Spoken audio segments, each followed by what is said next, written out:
stream links or just frames if people haven't upgraded their frames to V2. So Farcaster doesn't necessarily treat them so nicely, but people can still click on it, I think, on mobile or stuff like that. So I'm just It dropping on the doesn't. links. Yeah. Yeah, I'm dropping the links to all of the streams. Let me refresh here. We should be live everywhere. All right. Mm, still waiting on X. Okay. Oh, you know why it's not going to be live on X? Because on X and YouTube, it's okay. YouTube looks like it'll start whenever I start, but on X, it's pretty. Um, what's the word? Timely, I guess. If I said it would start at 8, it won't start the stream until 8 o'clock. So I'm on the stream.tv and it says playback will start automatically once the stream has started. Okay.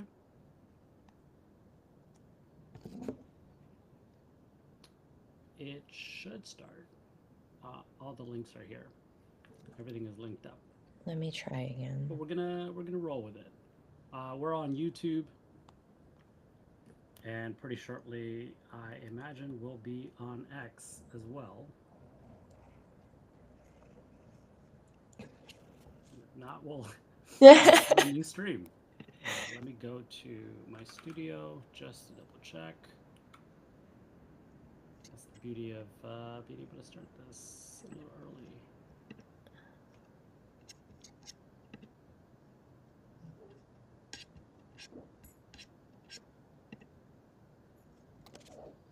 Yeah. Oh, okay. It's okay. It's stream. We're getting the stream on the studio, but it's not yet live on X. And my guess again is because it's scheduled from 8 to 11. Yeah. Okay. But we can see the stream, so we know that it's working. It's just a matter of their system being very Yeah. strict. Yes, sir. It's about the time. It's about the time you told us we'd go live. Cool, but we're live. We're live mostly everywhere. Let me double check the stream on Stream Live TV. Weird, yeah, it says it's offline. I don't know what to do about that because we're the thing about stream. It's a little funky in that. We can, if it's working on YouTube, maybe we just share that on Farcaster instead. Yeah. Well, it's work. It should be working everywhere. Let me delete that cast. I'm going full. What's the word? Musical nerd. Are you? Do you care about musicals? Um, at one point in life I did. I used to Yeah. sing in them, but wasn't wasn't really didn't really have much of a talent for theater. Mm. Yeah. I'm a bit of a nerd when it comes to that. Do you do musicals? Do you act in theater? No, no. I sing in the shower and karaoke. Ask Prof when she's up here. I get down. Well, yeah, I would love to hear you sing sometime. Maybe not in the shower, but hopefully in karaoke. Yeah, no, we have. I mean, GM Farcaster does karaoke events, so yeah. Well, I've partaken in those, and I have like a set of songs that I like to play or What are your perform. songs? Oh What's your man. top karaoke song? Okay. Hey there, Delilah, which I think is an easy Okay. one. That's I think a lot of people like that. Wonderwall Okay. by Oasis. Oh Those are wait. like my first two, but you got to read the room. What's another one that I just added to my bag, and I was like, oh man, I enjoy this one a lot. It's Californication, Red Hot Chili Peppers. Uh-huh.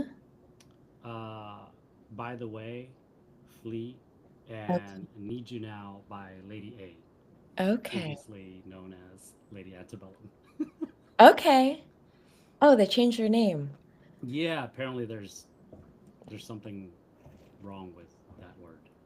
I don't know what it is. Like Civil War stuff, I Maybe. would I don't imagine. know. Yeah, Yeah. I'm not that knowledgeable when it comes to that stuff in history. Hey, we're live on X. So we're live everywhere but stream. Sorry, stream team. Hi, everyone. All right, cool. Well, we've warmed up. So let's talk about why we're here while we wait for Dan. Wait, Dan's Hey, here. How Dan. long has Dan been? How Good long has Dan been morning. here? Yes, Morning. you're creeping on us. You're listening Can about you our can karaoke you night. guys hear me or Yep, Yep. okay, great. loud and clear. Oh, everybody, sip of coffee. Dan does it. We do it. This will be like a meme. Let's do it. Actually, it's more like if he takes a sip of coffee, you got to tip your best friend on Farcaster 1 USDC. Let's go. But yeah, we were talking about karaoke while we were doing the cold intro here. Do you have a favorite song, Dan, when you do karaoke? I can't remember the last time I did karaoke. Oh man. Okay. Well, did you have a favorite song? I think I'm partial to Bon Jovi. Bon Jovi. Okay. Ooh, that's hard. His range is hard. I don't know if I'm good at it, but I enjoy it. I mean, I think there was a correlation between the last time I did karaoke, how much I drank, and then Ah, when I sounded like I don't care, right? So got it. Yeah. That makes us all a little more confident. And like I don't give an F when we're singing, so we're having a good time. yeah. Cool. Well, I mean, we were gonna do just literally intro why we're here. GM everybody, welcome to a live stream here on X, YouTube, and hopefully Farcaster via stream. We are celebrating official Channels Day, even though Recipsa and I were literally just saying, I don't think it's on June 7th, but we'll get into that. But primarily, why we're here is to celebrate community builders on Farcaster and to talk about why channels were born, but really what, more importantly, they enabled between people and fans, creators, and communities. So, who better to talk about it than with Dan? How you doing, Dan? I'm doing well, thank you. Good to have you on. Your hair looks great today. This is just post shower slick back. It hasn't dried Wow. yet. Well, I'm bald, so I just admire people with hair firstly, but your hair is thick and luscious. It's amazing. Thank you. Who knew? We're here to make Dan blush. Anyways, Glazed. Yeah. so I really wanted to get into just into Farcaster channels when they were launched. Firstly, was it June 7th or was it before? I honestly couldn't tell you. I know it's 2 years ago, which feels like a lifetime ago. Yeah, I'm happy to give you the context of what our thinking was at the time, and then we can work our way through the evolution of things. Yeah, absolutely. Let's go. What Yeah, was the so thinking of we it when we got in? were network was still permissioned, if I'm correct in my thinking there. I think that's right. Yeah. And so we hadn't opened things up. It was still the era of like, you'd send me a DM on Twitter and I'd respond with sure best email. And so network probably something like 10 or 20,000 people, give or take.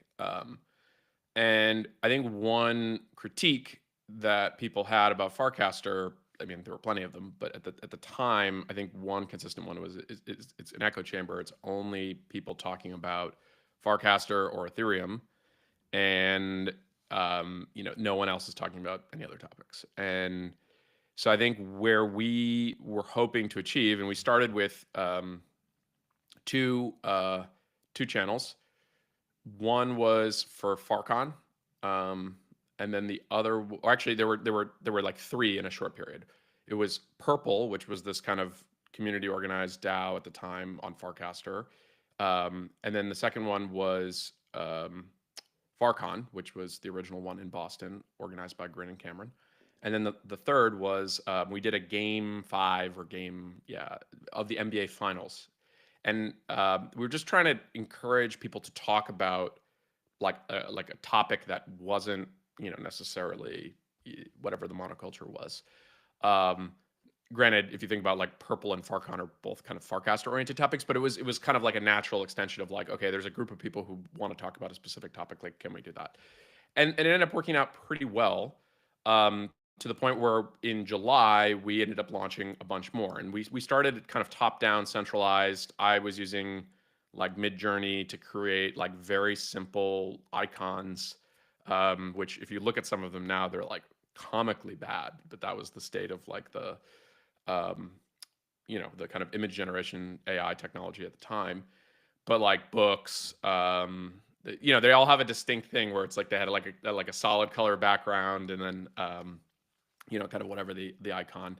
Some of the city ones have some like San Francisco and New York, and so we added a bunch over the course of July and August, and things were working pretty well with them. But I think the big thing that we weren't anticipating is while the network was still kind of invite only, there was basically no spam. So these things were kind of like anyone could participate in them. They were kind of this like idealized version of hashtags. You could go to a page and be like, oh, actually the LA or New York page has like good recommendations, or I kind of have a sense of what's going on for a relatively small community. We opened the network up later in the fall, and I think quickly channels became overrun with there's a variety of different things going on. There's like outright spam, and there's some people who basically kind of like maybe a little enthusiastic about joining the network and are not kind of like taking the time to understand norms or whatever. And I think channels kind of like quickly needed some level of moderation. So we started to kind of like add that. And then we got into kind of this mode where we basically were like, okay, let's find channel leads, like people who can actually kind of like garden these communities. And I think that's where the primitive started to move from what is more or less like a simplified or nice version of a hashtag to this kind of a community primitive, which I think we've since done 2 other big iterations. But what's interesting about channels is, and I'll kind of wrap it up here, and we can go to the next question, is we found a small group of people on the network that are extremely passionate about channels, and they've built like phenomenally interesting and unique and varied things using this, what I think is a pretty rudimentary organizational tool, and the tools have gotten a little more sophisticated over time, but for the most part it's pretty simple. And so it's just actually been pretty inspiring to see people kind of the creativity that they can bring to this. And I think one thing that's been challenging for us is we've never quite figured out how to make this a replicable playbook. It's like, how do we get more, Humpties and Peachies and all the different people who have like kind of like built real communities with channels? Like, how do we build this into the product so that if you're relatively new to Farcaster, or you hear about it, you either are seamlessly kind of like figuring out what communities that get you interested, and then more importantly, I think for us, which we've never really figured out, is how do we get the next 100 or 1,000 channel creators? Because I really think running a community, creator is not even honestly the right term in my view. It's entrepreneur, right? Like running a community, and I have a sense for this because if you think about like Farcaster is itself like a big meta channel, like it requires a lot of work, and kind of you are this like quasi politician and entrepreneur, and so that is kind of the state of where we are. But I think like the humble origins were very much in a, hey, can we get people to talk about different topics on Farcaster? And at this point, I think there are something like 14,000 channels. I mean, most of them, just like Reddit, don't have a ton of activity, or they kind of are dormant. But there are a set, that top 1% or top 5% that do definitely have people participating. And yeah. Rez, did you want to ask something? Go for it. Well, I was just gonna say, Dan, I mean, to the extent we're trying to add a lot more texture to the platform through channels, you guys have definitely succeeded. I think, it might get harder and harder or I don't want to say harder, but, for new ideas to spring up, but like general topics that everyone tends to be at least somewhat interested in. You have, politics, you have sports, that people regularly check in. I feel like those are, people naturally gravitate towards those.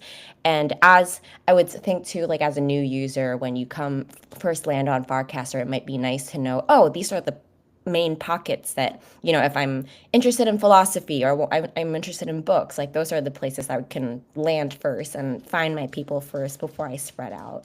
So I definitely think you guys have succeeded on this.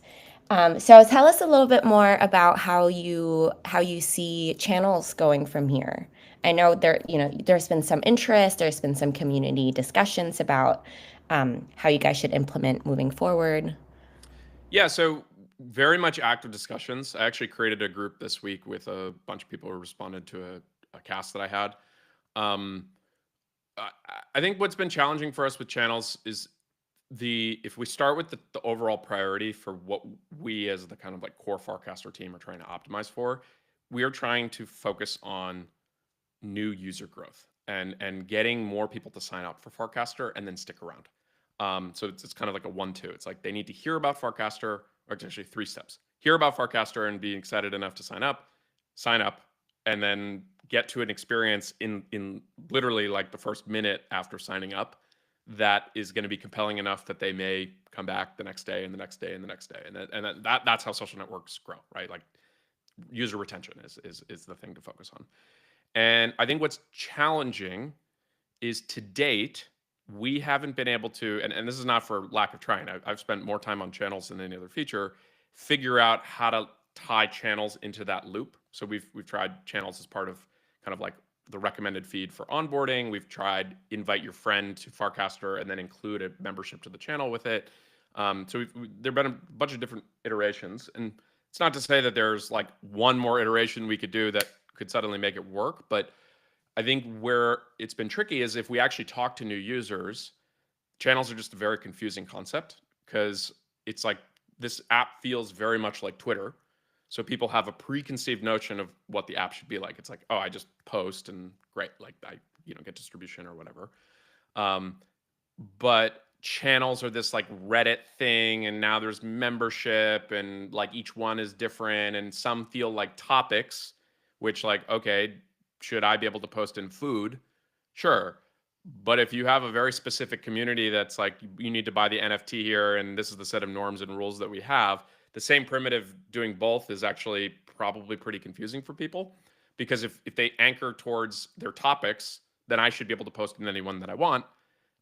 Or if they're communities, then it's probably more proof of work based, because a good community isn't just necessarily open out of the gate to everyone. It's like you assimilate into the community a bit, right? And so I think that's been a bit tricky for us. But here's the thing, like there are, like I said before, a small group of extremely passionate Farcasters who've built communities on Farcaster. And so ripping that out of Farcaster and saying, sorry, the thing didn't work, that doesn't also feel good. And so we're a bit of a holding pattern. And I think one thing that's creating a bit of catalyst, which is exciting, is Sahil and the kind of like open rank Cura team are pretty serious about channels. Frankly, despite me saying, hey, I don't know if these things actually work, like in terms of a bet. And they're pretty insistent on that they believe they can. And so they're working on a proposal, and I'm giving them feedback on it, where I've been pretty clear. If we can come up with a way to simplify some of the mechanics around channels, we can actually push them entirely into the protocol. And I think there's a big misconception that channels are not decentralized. Channels from day one have been decentralized on a lot of core things that matter, like the content. Like anyone else can like interpret kind of at the protocol level. You could go build a client permissionlessly with channels, etc. The thing that we have yet to decentralize, and we've done iterations on, is what I'd call the metadata. It's like kind of like the config or the settings of like how the channel works, and then membership lists and some of that, and then channel creation. And so that's still important and stuff that we want to resolve. But that's actually what I would say is like that part. If we can actually get to a simplified version that can work pretty quickly into the protocol, then there's a version of the world where we can actually kind of what I would say is like unlock or release or stop holding back the development of channels, because that metadata right now is kind of very much like an opinionated thing that our app has. And then it allows, an open rank, Cura, some other mini app developer, net new client developer, that they can kind of go wild with this. And I actually think the other one to call out is Zapper. is a wallet that's integrating the Farcaster protocol, similar to what Coinbase Wallet is doing. And they've taken the approach of, because again, channels themselves from the beginning have had this flexible on protocol primitive. It's called FIP2. They're using that for any token. So the idea is like you can just spin up a kind of community chat effectively, or like feed off of a CA, like a contract address for a token. So that actually needs to mesh with what we've had with channels and the primitive. And so I think I'm optimistic that there's a path forward here in the next kind of like couple months where we can actually do a concentrated sprint. I think people aren't going to get everything they want. So this is something that it started with this group, but I'm going to start kind of publicly soliciting is one tension is what people want is they want a bunch of new features for channels, completely reasonable. But then they want the features also implemented in the Farcaster app. So basically they want us to, whatever features get developed, they want us to put into the app and maintain the surface area. And I think the challenge of that is just we're a small team and we have a set of priorities that we're very focused on in terms of top line user growth. And so it's a bit of like want your cake and eat it too, where it's like, well, you want the innovation that's going to happen from other apps and clients, but then that is effectively getting added to our roadmap to implement. And that to us is not a good thing in the sense that like what you want the core Farcaster team is like to have full freedom to like focus on whatever we think the set of priorities are. And if we can get it out of our app in the like kind of like messy situation it is now, while still having some, what I would say, simplified or basic functionality for channels in the main app, I think that probably is the best thing. But that's a bit of like people need to be willing to compromise a bit, right? Like they can't say, no, I want all the innovation to happen, but I do not want you to change anything that's in the existing app now. There's something you mentioned that to me just kind of hit. I mean, there's a lot of things. I'm taking notes here and I'm like, which one do I pick? Because they're all so good. But this idea of like channel owners being entrepreneurs, I think in the new group chat that you started, someone said something that just totally like made me react in a really positive way, where they said a lot of these entrepreneurs, before they even start a mini app, right, or anything that where they're trying to attract users that there's going to be a high cost of development, they usually start a channel. So it's really interesting what the flow looks like in terms of like getting attention on Farcaster, driving that attention to a curated conversation like you can have in channels, and then building with those users in mind, right? Like finding your core audience. I think channels actually works really well for that. Do you have any thoughts besides it just working that way in terms of like how you see entrepreneurs when whatever form channels exist in the future using that? Yeah, so look, the biggest channel on the network is Base, right? And so Base was like early to the primitive, especially as frames were coming out. I think they really doubled down on Farcaster. Coinbase is now integrating Farcaster into the Coinbase wallet. So I think that is like textbook of like, okay, this is a primitive that can work. I think one challenging component, and it kind of always goes back to this a bit, is as a channel scales to tens of thousands of users, and you have a lot of excited folks who want to participate, get part of the distribution of that channel, which we've changed how that works over time, and I think we could have done a better job being clear for people. But it creates a lot of moderation work, and I think this is it's just like a fundamental challenge of internet-based communities. That the easiest way to think about this is order of magnitude. Managing a one-person community is easy. It's you. Like you just get to decide what you do. 10, okay, that's probably like you probably have a personal relationship with everyone. 100, you're probably starting to get to a place where you're going to need some norms that, yeah, you probably can still roughly know everyone in your community to a certain degree, but like, it's getting big. 1,000, if you believe this like Dunbar number of 150, like you basically don't know everyone in a 1,000-person community. And then certainly by the time you hit 10,000 or 100,000, it's a different kind of beast. And anyone who's run a Discord server or a group chat, or like as a group increases, the complexity of managing and modding goes up actually probably non-linearly, in the sense that like you just have the number of connections between people and opportunities for people to get mad at each other or misbehave goes up pretty dramatically. And so I think that is something also to consider. And so for someone starting something new, this like cozy feel or kind of like building a community, it's great. Like you can probably ride that. I would say relative to a group chat, like you can get into the 100 to 1,000 a lot easier with a feed-based community than you can with just like, hey, join my Telegram group or join my Discord or whatever.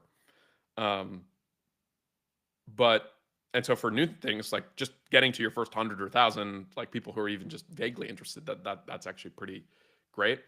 But I do think that the challenge is as things scale, you just going back to this like nonlinear like amount of work required to manage, and I don't think we've cracked that. And there have been tools, and Automod was an amazing thing by JT GI for a while, and then kind of we're changing the direction. And reasonably, he's like, hey, I don't know if I want to keep investing in this. He open sourced it. People were able to Howell, I think, like forked it or whatever, which is great. But like part of this is like you actually need someone who's dedicating full time to constantly improving and like offering the knobs. It's a rare instance where with channel like entrepreneurs, owners, mods, you actually want as many knobs as possible because everyone has a slightly different point of view. And I think it's actually a pretty opposed to how we've traditionally built things, because our focus is almost always solve for the default, like make it easy for the average user, fewer knobs, like just like get the right choice. And so I think it actually makes a lot of sense in a world where something like Cura that is dedicated to channels and community management is going to have maybe a different product philosophy that will actually satisfy people who are trying to build community with channels. And so I think that is, in an optimistic view, like that's why I want to get to a nice resolution where we've simplified it in the Farcaster app. That's really about providing you distribution, which I actually think is useful for people to grow things. But like the power features, the things that you really care about for your core community, probably should live in a slightly different, kind of UI, UX, different app. And the beauty of Farcaster is like you can simultaneously use both, right? I wonder if. Oh, sorry, Russ. I'm just going to ask a question here because you've kind of touched on it. If you could speak on the difference between decentralized and on chain, because I think it's decentralized at the protocol level, but it doesn't mean that it's on chain. So it's, I think on Farcaster, at least, if I'm not mistaken, the only thing that's on chain are the FIDs, right? Would you say that in the future channels will be on chain or decentralized? Yeah, so the way to think about it is just because it's on chain doesn't mean it's decentralized, and just because it's decentralized, um, you know, like that it. Well, I actually think decentralized is like a broader category, like actually in the sense that like it is, you can have things that are decentralized that are not on chain, like Blue Sky, Mastodon. That is a decentralized architecture for a social network that has nothing to do with blockchain.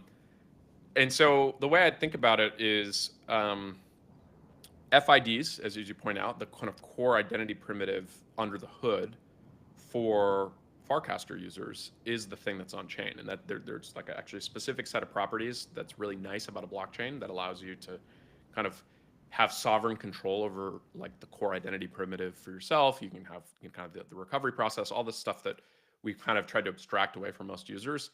You can actually go do that. So that's, I think, pretty powerful. I suspect that there's a version of channels.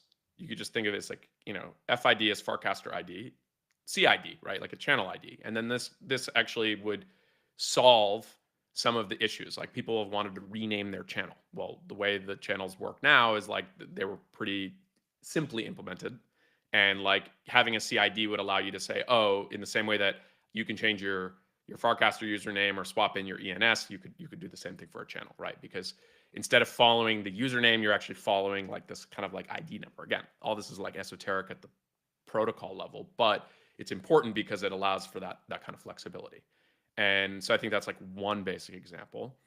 I do think over the medium term, and this is not just for channels, but I think more broadly, L2s have basically gotten ridiculously cheap. And I think that there's probably more stuff that we can slowly kind of either mirror or move out of the protocol, or not move out of the protocol, or shift where it exists.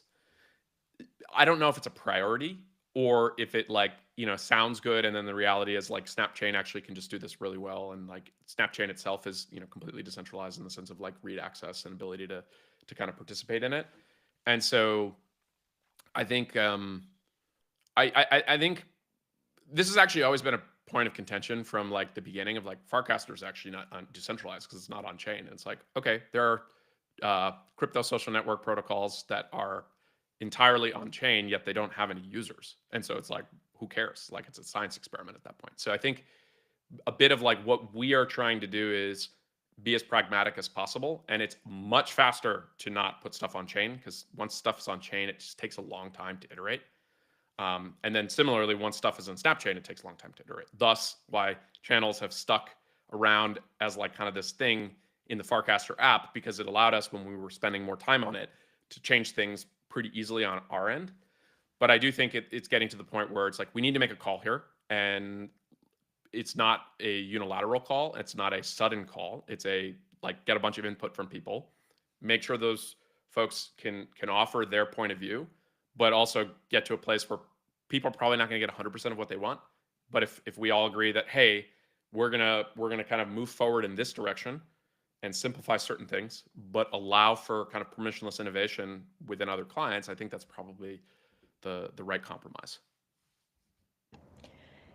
This idea that when you were talking about how people want to be specific, they want to have different knobs. I think of this idea that with interesting products, they tend to be easy to navigate, but capable of being mastered. And with Farcaster now being both the name of the app and the protocol, that really offers this ability, right? You guys can innovate on both levels. You can make the user interface easy to navigate, but you can open up possibilities on the protocol level for other people to master and for other people to kind of present it in any kind of way they want. And so that is awesome for Farcaster. But I wanted to loop back. I know we have just 2 more minutes here, but to loop back on just one more point when you said earlier about aligning the interests of Farcaster, maybe talking about the user interface and attracting more users, and aligning that with making sure that as soon as the users get onboarded, there is a textured tapestry of content that they can grasp onto, so that they can be sticky. If not for channels, as of like 2 months ago, maybe if we were thinking about leaning away from channels, how would we otherwise have solved that to make the feed a little bit more diverse and maybe personalized? Yeah, so we were constantly running experiments with our algo, which I think has like a lot of baggage with that word. The way to think about it though is AI is actually, it's obviously amazing and it's done all this stuff, but traditionally the LLM world really actually didn't improve like feed technology. Like that's actually a different branch of AI. It's machine learning. Like what powers the TikTok algo or Meta's algos, like. But that's changing because LLMs are actually getting so smart and so smart, put quotes on that, and cheap, right? So DeepSeek, and like if you think about it, like okay, we now have O3 on ChatGPT, like 4.0 a year ago was blowing people's minds. That price per query is going way down. So one thing we're doing, we're actually experimenting with this in trending topics. So we're working on getting better at this. Like we had 4 different trending topics yesterday. I think it was like whatever the showdown that was happening on X, the Switch 2, Circle IPO, and then NBA Finals, right? That was all just auto categorized. It actually didn't take anything from channels. And that's just an LLM kind of going through, casts that get some level of engagement. We basically, you can think of it as just like we ask an LLM, we feed it the entire cast, including an image, and say, what's this about? Give us 5 keywords. It's an oversimplified version of that. And what's important is so much of what a cast is 2 things that I think are tricky traditionally, or same thing with a tweet, is one, you have an image, right? So like traditionally, like the ML like only can really look at the text and it's not going to be able to look at an image, whereas you can actually you can have the LLM like look at it and it does visual recognition, and then it can like connect the image to the the text, right? And then the second is a lot of what a tweet or a cast has is there's a lot of like subcontext that you and I, because we're like online and we've read a bunch of other things, like you can kind of like roughly know, oh, this is in like subtle reference to the meta. Like I always think of like if you look at an average six cast, if he's talking about like something that's happening today, like it's expected that like you know what's going on first, and then that is responding to that. The LLMs are actually decent, not perfect, but like decent at doing that. And so I'm optimistic that here's the vision. The kind of mixing topics and communities is the fundamental like original sin of channels. And I think a world where topics are inferred, and that can happen in a channel or not in a channel. You can be the biggest account, you can be the smallest, but ultimately like you can actually kind of categorize with AI this stuff, and then based on what people either tell you they're interested in or the revealed preference of like liking and spending time on casts, like you can get more of that. And then channels, I think the thing that's valuable about channels is being able to build communities, which they're not actually topics. They are communities that might have a theme or something that they're, like organized around. And that can still feed into algos and get discovered. But I actually think like if I give everyone a choice, it's like build a community product or push this into the protocol as a way so that you can actually build a community, or this thing is if you're interested in X topic, like a way to get discovered. I actually think most people who are serious about channels today, despite them kind of being in this holding pattern, they're going to vote overwhelmingly in the community path. And so I think you can solve both, but in different tactics, which I think it'll take some unlearning, and that will be challenging. But if we can do that right, it's you find like-minded people at a topic level just through the algo. And I know that sounds kind of crazy. And then when you find those people and you want to go deeper and you actually are looking for the human interaction on that, right? Imagine if you have a like gardening, right? Ted, you can stay on, Ted. Like I'm just finishing up. I'm doing one of my rants. But you could imagine I come to the network, I'm interested in gardening, I like a few casts, and then I'm starting to see more people in gardening related communities, and then I actually find the right one. It's like gardening in Brooklyn, or like DIY like farmers at home, or whatever the right like group, and you really vibe with that subgroup.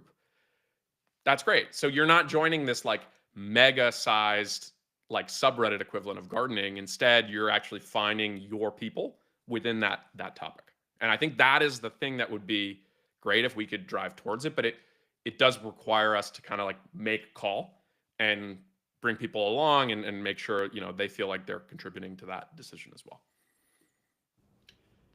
This has been awesome, Dan. I know you've given us 30 minutes of your time today, and I know you're extremely busy. So I want to say thank you. This has been really fun to dive into channels, but really more broadly, building community on Farcaster, and your insights and the thinking that's happening behind the scenes. I think our audience was very grateful for your time too, and for the ability to learn the direction that we're going together, because though you guys are in the office building Farcaster, we feel that we are co-building with you, and we appreciate the opportunity to speak to you. Awesome. Well, I very much am appreciative of everyone who spends time on Farcaster, because you're 100% right in that. I mean, it's a social network, right? So there's no building in isolation. You can build all the technology you want, but people don't use it and like actually build friendships and communities and spend time on it. Nothing. It's like that line from OpenAI. OpenAI is nothing without its people. It's like a social network is nothing without its people. So, all right, cheers, guys. Thank you, Dan. Cool. We're gonna bring Ted and Nownage Prof up now. Appreciate your patience waiting. Hi, Ted. Prof, I put you backstage, and I think you might be getting a prompt to come back on stage.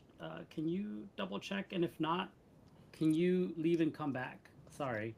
This is my first time using the backstage button, so didn't even know Riverside had that. Yeah, I didn't either. So... I was like, uh-oh. I joined, and then I was like, uh-oh. No, that's fine. We literally said that it was going to be like flying. What's the saying? Jumping out of a plane and building the plane as you're flying it.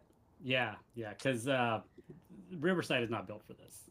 This is more of a podcasting platform, but we do what we can. And this was a fun start chatting with Dan, and I feel speaking to you and Nownage Prof when they come back on, is a great follow up, especially you, Yeah. because I feel like the TED channel has been, hey, Prof, how you doing? There, And I'm there's back. that. Hey, Prof. GM. Hello, GM. I was saying, I feel like the TED channel was, again, one of those early channels that took on the challenge of what can we do with this new primitive. And I mean, beyond that, you also leverage other tools like Hypersub to drive attention and value to the people who wanted to participate in the conversation. So, what are your thoughts just generally about channels? And you heard the conversation with Dan. It's not just about channels; it's about community. Yeah. I thought, first off, thank you for having me. Thank you for celebrating channels. I think everybody um, can get behind the idea of finding and building community online, especially in today's day and age where it's feels almost harder than ever. Um, I basically started experimenting with my channel almost as like a microblogging site. It was like, okay, everything that I think that I would want to go read about, like, a longer form post or something that I thought was like uniquely me, I would just put in my TED channel as a microblogging location. And we had no idea what it would be. And I think it was a very personal site that was unique to me. Whereas I think other personal sites like July or Six, like grew, embodied something larger than just like a personal microblogging site, I guess. They like really had, a vibe around them. And so I think I looked at those and was like, oh, that's really cool. Like other people are like, I understand the vibe and like I can relate to this. And so I think those are really interesting. But I was like, oh, mine is like really somewhat just for me in a way that I don't necessarily know if it was that community building. It was just like, here is kind of like a one, not broadcast because I would engage with everybody. And then on the other hand, Hypersub, and I think Nounish Prof can talk about this as well, was like my answer to like, how am I building community? Where am I like cultivating a vibe? And it was in kind of like a more closed network group chat with a group of people who I think at its max, like there was probably like 45 people super active in the group chat, which was great, where we like learned and grew together. So that is a little bit of my point of view on my experience to date with channels, or my own personal channel. And to maybe contrast that with the way Prof very prominently uses channels through GM Farcaster and a lot of the kind of nouns surfaces. Do you want to talk about that too? Yeah. So for GM Farcaster, we kind of treat it, it's really been basically our website. So we treat it very differently than other channels. And I think that's probably the challenge of channels right now is there's so many different ways to use them that it becomes difficult for the Merkle team to build for them and to make them the most, to really find the thing that makes them pop. But for GM Farcaster, we pretty much use that as like, this is the place where if you want to know what the heck is GM Farcaster, what's been going on, where can I find their episodes, what's coming up, all of that is in the GM Farcaster channel. And even our merch, if you look at our merch, it's /GM Farcaster, all one word. So like any shirts we've done, anything like that. So we've kind of leaned into the channel as sort of our .com, even though we do have a .com, but really we direct more people to the channel than anywhere else.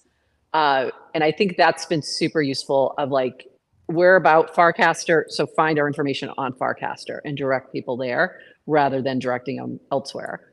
So that's been very intentional. In some of the other communities I'm in, they're different. So for example, Builder DAO was one of the first 20 channels, so /builder. And that's really focused on Builder DAO and the Nouns Builder community and other DAOs that are built on top of Nouns Builder, like Purple, like Yellow, things like that. So that's been a little bit more community focused, but still serves a little bit more informational. So there's some discussions, but it still feels a little bit more, here's where you find the proposals that are happening, here's what's going on, here's a newsletter, et cetera. Again, we although Nouns Builder has a website, it's very much the protocol website. It's where you go to create a DAO or to learn how to do that, et cetera. So the channel has served as sort of a big communication tool that sort of takes the place of a website as well. And then the Nouns channel is a whole different animal. There's multiple mods for that. It really became the central hub of the whole Nouns community at one point, where we shifted from Discord and moved into the Nouns channel. There's been a little bit of shift back to some Discord channels and a little bit of shift, but it still remains the primary sort of public facing place where people are discussing things that are happening in Nouns. And that one is definitely more community focused, more a lot of different contributors who add to that channel. So that's a little bit different as well.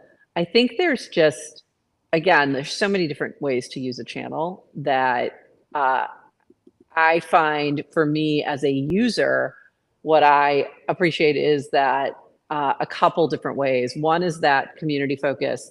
Another one is like when I want to talk about something and I don't necessarily know where people are talking about that thing, I can find a channel that's where that's happening. So for example, there's ephemeral events that happen, like the Super Bowl, like the Oscars, like Crypto the Game was a perfect example of that, where like I didn't know who was playing, who was involved, who cared about this. I could go to the Crypto the Game channel and see everything that was going on regarding that. And that I think was a super useful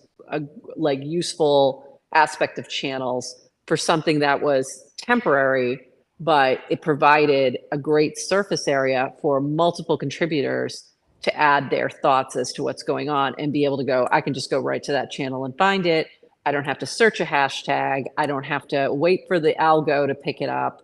I can go to this one spot and see where everyone who's talking about this, find out like who's, maybe even get some alpha or some strategy from seeing who's doing what and how they're playing. So I think there's just so much opportunity here. We just haven't quite cultivated the best approaches yet. I think Rez said something to me when we were first conceiving Official Channels Day as a celebration that really struck me. Actually, it might have actually been over coffee, where we literally were just meeting up for the first time, and then we were like, "What can we do together?" And then this kind of came from that. Rez said, and you can correct me if I'm saying this wrong, but something to the effect of, on Farcaster, you can have these really topical discussions, casting into the ether. But if you want to have really deep conversations with people beyond just like the broad topic, you go into channels and you can really dive deeper into that conversation. Rez, if I'm misquoting you, please let me know. But I think it was something to that effect. What are your thoughts just generally about deep conversations happening on Farcaster? Is channels the way? I think sometimes. I think it happens sometimes a little bit more organically, where you cast something or someone else casts something and then you reply or pick up on a reply. So I think that happens. But I think when you're intentionally looking to talk with other people about a certain topic, sometimes channels can be helpful in doing that, or want to see what people are saying about a certain thing. Channels is an easy place to go for that content. So I think it can still happen even without outside of channels, and it does happen. I just find it easier to locate those folks that I want to talk to about a certain thing if they're not normally in my feed. That's where I've found new people to follow, new people to chat with, things like that. So I think that's where that can happen. Ted, I don't know if you have another thought on that. I um I love what Humpty said about like, oh, being, and I guess it was Res, where you can go deep in channels. I feel I think discovery is the hardest thing on any social platform, and I think we're a little like warped into thinking it's easy because we've been on social platforms, some of them for like decades, and then TikTok has like nailed the video algorithm, which is very, very hard to replicate in text-based format. It's just how do you even do it? And so I have found that seeing what other people cast in different channels has been like a really great way for discovery and then to like go a couple layers deeper in some of those conversations. Do I wish that the UX to getting there and kind of like finding the different channels was a little bit easier? Yes. But I do think once there is a group of people posting about something, it it also serves as like a how do I guess like taking a step back, it's like Rez posts in the Deadhead channel a lot. And so I think it's like great because then somebody who comes to Farcaster who looks at their feed and they're like, oh, nobody here is into the same things that I'm into, but then they search like Deadheads. They find the channel and they see like, oh, Rez has casted about this over and over and over again. Like this is somebody that I can talk to about my like very like my obsession, like my passion. And I think that channels like provide something that's a little bit less ephemeral than the feed so that it does allow for a little bit of this discovery. I think Dan's made a point of like the average user doesn't want to search. So I think we need to do a better job like surfacing that or figuring it out. But yeah, like you can get really, really deep on some of those conversations and channels or know that you'll come back to it like the next day. Thank you Interesting for point. the Deadheads shout out. But that is really to me that is an example of how some of this content can really get very esoteric. And if you're not already outside of the internet deeply ingrained in the community, you wouldn't really necessarily get it. But another way, being something that Dan said earlier, I don't know if you guys heard that segment, but we're all obviously very sympathetic to the need for Farcaster to grow its user base and have its own kind of growth metrics and North Star. And for me, Deadheads, or even other communities that I'm part of, but if I'm hanging out with a Deadhead IRL, I'm more likely to be like, yo, you should come on to Farcaster. We have a channel here where other Deadheads are talking about Grateful Dead stuff, right? So I'm curious to hear about both, like from Ted through your TED channel and Prof with your surface areas. What your vision is in expanding your communities beyond Farcaster in a way that might actually really align with how Farcaster wants to also grow its user base. Prof, you want to take this one first? Yeah, I don't know that I mean, beyond like the crypto part of the outside Farcaster, I haven't really given this particular area much thought in terms of onboarding. I mean, I shouldn't say that because GM Farcaster, I think, does that because but it doesn't necessarily do it within Farcaster. Like we're sharing GM Farcaster on YouTube and Spotify and all the places and Twitter. So yes, we can then filter people into that channel and say, hey, if you want to learn more, here's a good place to start. We see other people doing that more than we necessarily do it. Like we see people who are onboarding folks to Farcaster. They'll often point to GM Farcaster and send them to the channel to find here's content about what they talk, about Farcaster if you want to learn more kind of thing, to help get oriented. We've also had a lot of people who come in, join the chat, and watch the show, who then get more deeply connected into Farcaster. And we've seen that happen in a number of different ways. Yes to Crypto is my first, thought on that one, where he literally bought an ENS because he wanted to make sure it was showing up in the Unlonely chat when we had that one. So, and then he became just much more active within various parts of Farcaster because of connecting with other people in the chat, other people from Farcaster within the chat. So there's like a lot of different ways this can kind of play out, but we definitely have seen people be filtered to our channel when they're new. Beyond that, nothing's really coming to mind, but I can see opportunities there as we grow something like Cast Out and grow that game in its own like unique way. But also the channel serving as like, we don't have a website for Cast Out. We don't really have any intention of creating one. We'll probably just use the Cast Out channel for that, because we don't really need that additional thing to update and to do when we're going to be sharing it in the channel anyway. So we'll just point people in that direction. So if that starts to grow and become something a little bit bigger, or Farcaster Trivia, another good example, then that might be something that onboards folks. But that's the only thing I can think of in terms of that particular aspect. And just on that, I want to connect the dots with what we were talking about with Dan, which was a lot of people test their products as a channel first, and then they build the actual product once they have some proof of that concept and interest, right? And then with that core community, they can go on and build it into something much bigger that functions outside of just a community. And I think what you're talking about with trivia and cast out, these are products, and you Right. are building them in public, and you're using channels as a way to organize people and conversations. And then if this wants to be a mini app, if this wants to be a mobile app that's available on the app store, you already have your first core co-builders that can come and just continue to give you feedback and continue to help you develop that outside of Farcaster. So I think it's really interesting to hear from you as a builder that this is how you're doing it, and you literally lean in hard onto Farcaster as a way of proving the value of what you're building. I want you to recognize that too, because that's exactly what you're doing, and it's really wonderful to hear.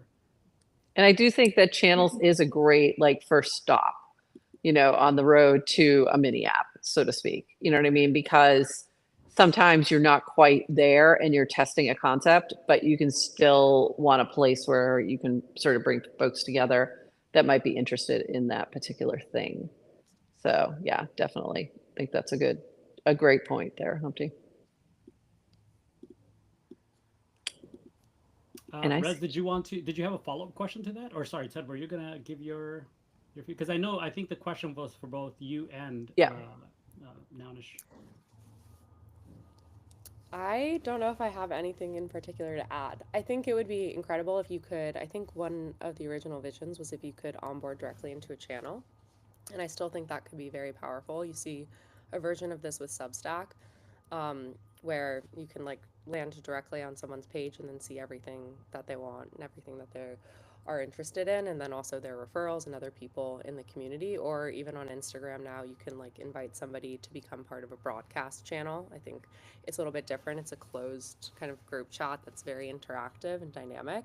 And so maybe one day we'll get there, but I think we have to play around with multiple iterations to see what will work. Excellent. Well, we're reaching the end of this segment here. Ted, Nounish Prof, thank you so much for your time. Honestly, this has been really fun to kind of do this in public. And I'll tell you, the feedback on YouTube right now is that this is really hitting, like this type of content. Rez, great. This is mostly your doing, so I appreciate you collaborating with me on this and bringing all these amazing people together. Thank you, Prof. Thank you, Ted. Bye. Thanks for having us. Thank you. And hi, Johnny. Bye. Bye. Bye-bye. Hey, Johnny, GM. PM, how's it going? Good. Thank you so much for joining us on such short notice. It's really great to have you. Yeah, thanks for having me. So yeah, we really wanted to have you on here because I remember this conversation that we had actually at FarCon right after the keynote discussions where we kind of went into channels a little bit. At the time, the direction of channels was a little uncertain, and it sounds like now there's quite a bit more energy about how the Merkle team might actually lean back into it and see how to collaborate with community members. And we want to make sure that everyone's voices is heard. So tell us a little bit about your very big and mighty memes channel. Yeah, so let's see. Quick history of the memes channel.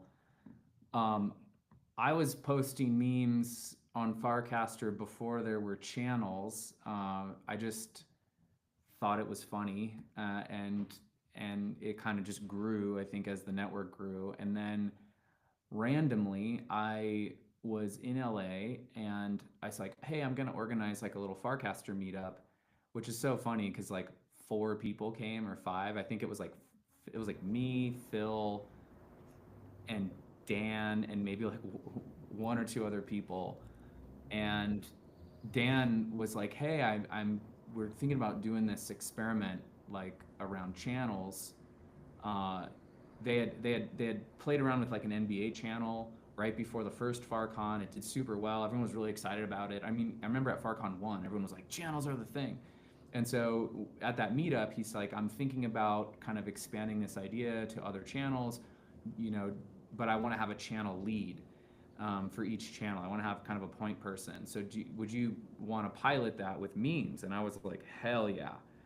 And so that was kind of the beginning of the journey. And then as the network grew, of course, the channel grew, and it was an experiment. I think that both Dan and the Merkle team, and then his sort of group of channel leads, were all really excited about and putting a lot of effort into. And I think it's really hard. I'm very, I'm sympathetic towards Dan's comments on like, this is something we spend a lot of time on, and it's just really, really hard. And like, I totally get it. And I've been on like the front lines of that difficulty around setting expectations, around managing spam, managing access, trying to make sure that you have really high quality content. And it's a ton of work for basically very little upside. Like, you're not really making money, like, you're not really getting materially more distribution. And so I I get why they kind of stopped working on it and moved on to other things. So that's disappointing, but at the same time, it's like encouraging to see them sort of probing and asking, hey, like, what could we do here? And so, like, I know yesterday the conversation got kind of kicked off. I feel like I touched a nerve, like my response got a lot of engagement, and I wasn't expecting that, but it's exciting to see. And so there's a lively group chat discussion, I think, with Humpty and a number of other channel leads, you could say, that are just brainstorming and trying to find what's the path through the design space that results in some meaningful outcome. Yeah, so Humpty was also saying earlier that citing that a lot of users, when they first come on Farcaster, before they dive into being an entrepreneur in the Farcaster space, channels might be their first touch point. And Johnny, you obviously are also building on Farcaster through Fabric in since the very early days.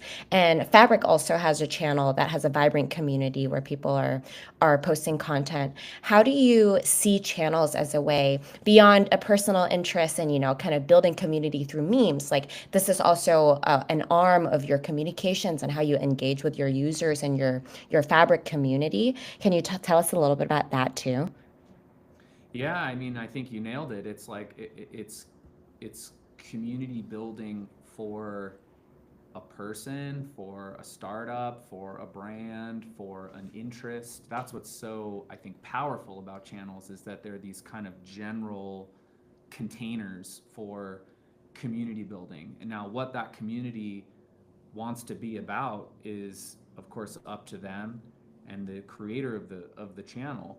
that's what I think is so cool, is that you have something like, say, the Fabric channel, which is really us trying to provide distribution to people that are using the products we build. But then you have something like Hire, which is a token, and it's about memes, and it's like this aspirational kind of brand.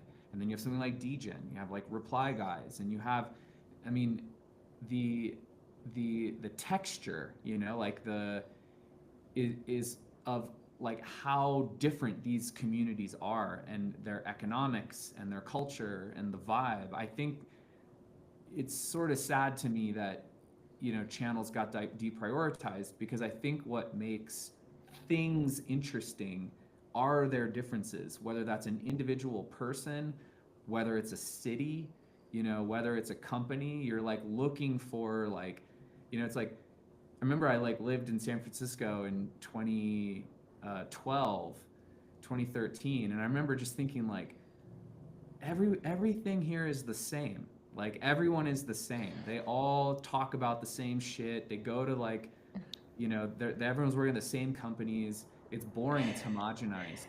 And whereas if there's other places in the world you go to and it's super different. Like for example, you go to a party in New York and you're like, oh wow, I met someone in media and in publishing and in tech and in finance, and you get this like intersection of like different interests and cultures, and that's what makes cities, at their best, interesting.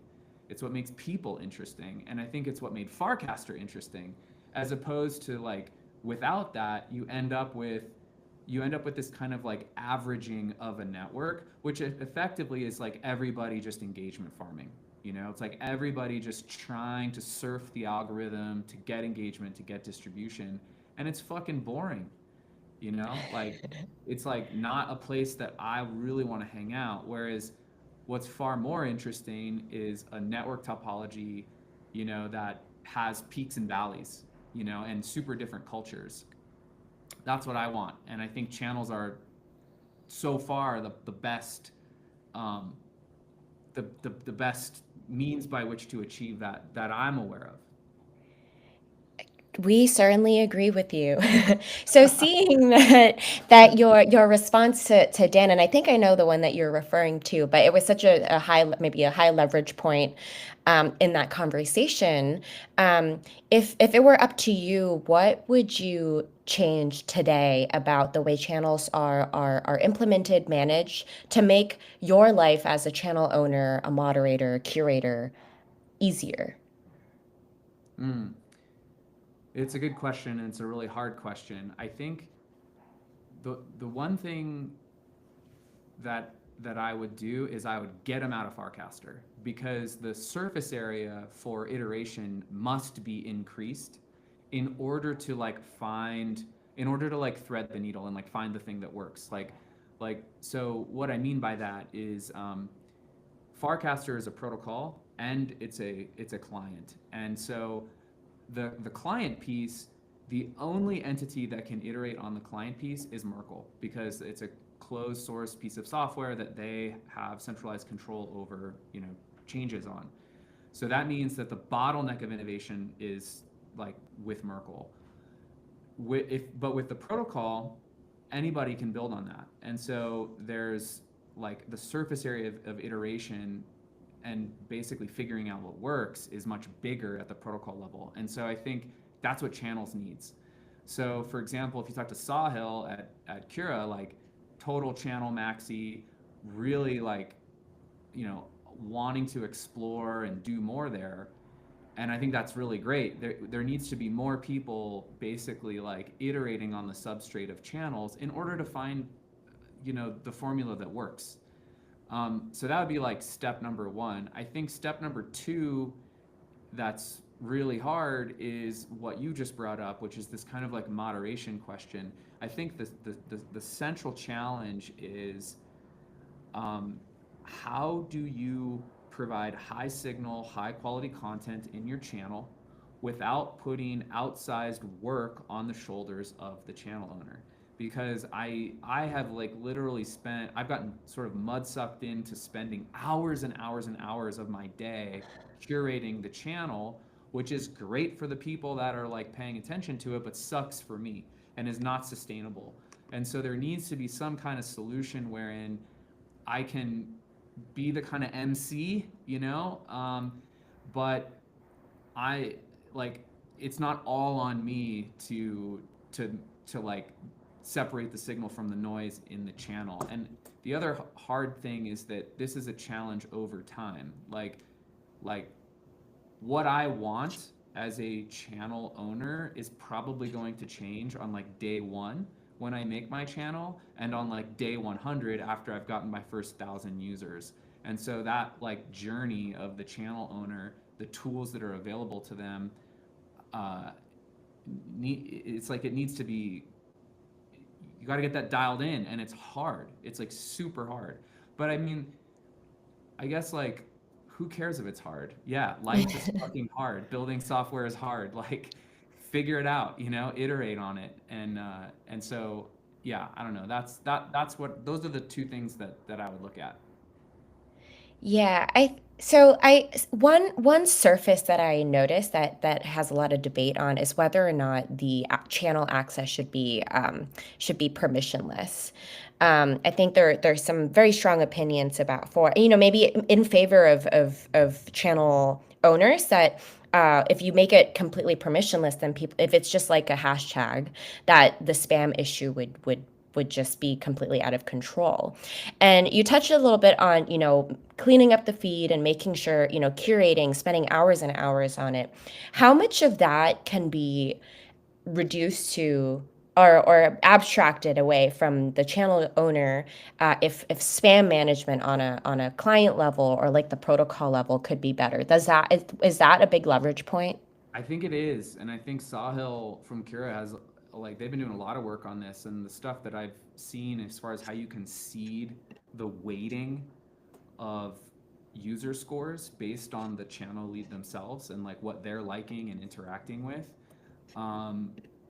I think is like a lot is like leverage creating. Like, it reduces a lot of work, and it's a way of passively kind of separating the signal from the noise. Like, you're essentially just using the engagement of the channel lead as inputs on ranking, on like user ranking within the context of a channel. So for example, you might have a bunch of people who have very high scores on the network globally, like say Dan and Varun, right? But if I, as the channel lead, am not interacting with them frequently, then they'll have much lower relative scores within the context of a channel. So I think there's like lots of clever techniques that like Sahil's team is doing to basically get a very, very good out of the box feed for a channel. But again, like, they like, as much dependency as can be removed from Merkle for, say, the Cura team, I think the better. Like, you want more teams building on like a public substrate as opposed to just like fragile APIs. So yeah, anyway, to answer your question, yes, I think there's like a lot that can be done there to reduce the effort on the channel owner. Well, thank you for your very eloquent insights. Humpty, I know I've been cannibalizing this conversation, but I want to make sure if you can jump in too if you have anything to add. Yeah, I'm always the host, so I'm enjoying kind of being a passive participant here. You've been asking great questions. I mean, I guess, I don't know. I don't think we've really touched too much on like Hypersub. I know we talked about the channels that you run. I think Hypersub was just one of those products that was very early, and many of us have used and continue to use to build community on Farcaster. I know we just had Nounish Prof on and Ted, and both of them have two of the more popular subscriptions on Hypersub.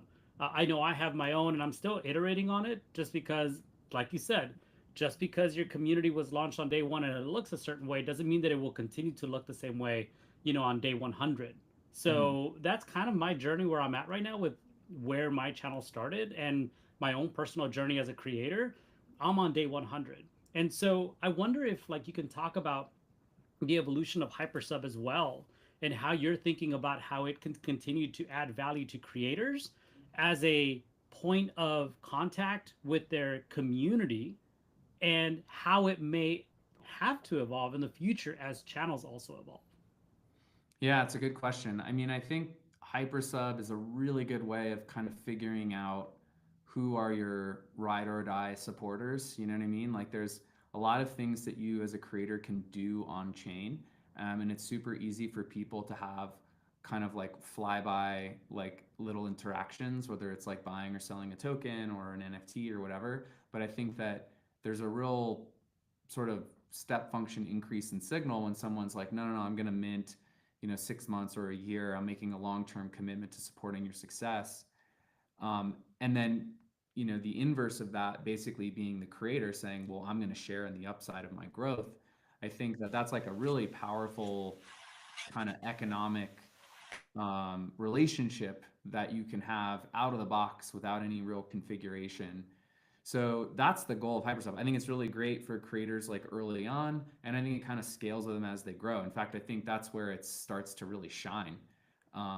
Is when people start to grow, they can start to like get real material upside. So yeah, as far as how it grows with channels, I mean, it's kind of TBD. We had a really solid integrations with channels, I think, early on, and people were using it a lot. But I think it matters a lot, like what the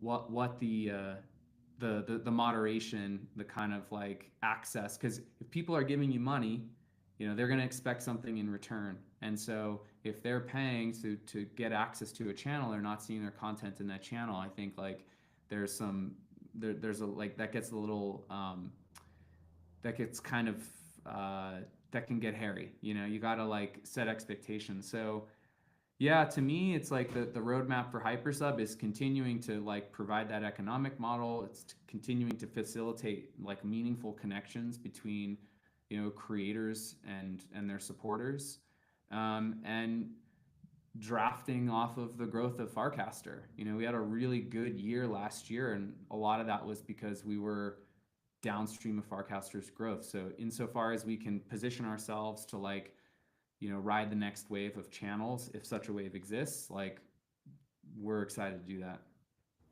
Yeah, I mean, I appreciate the fact that you all keep thinking about the problem.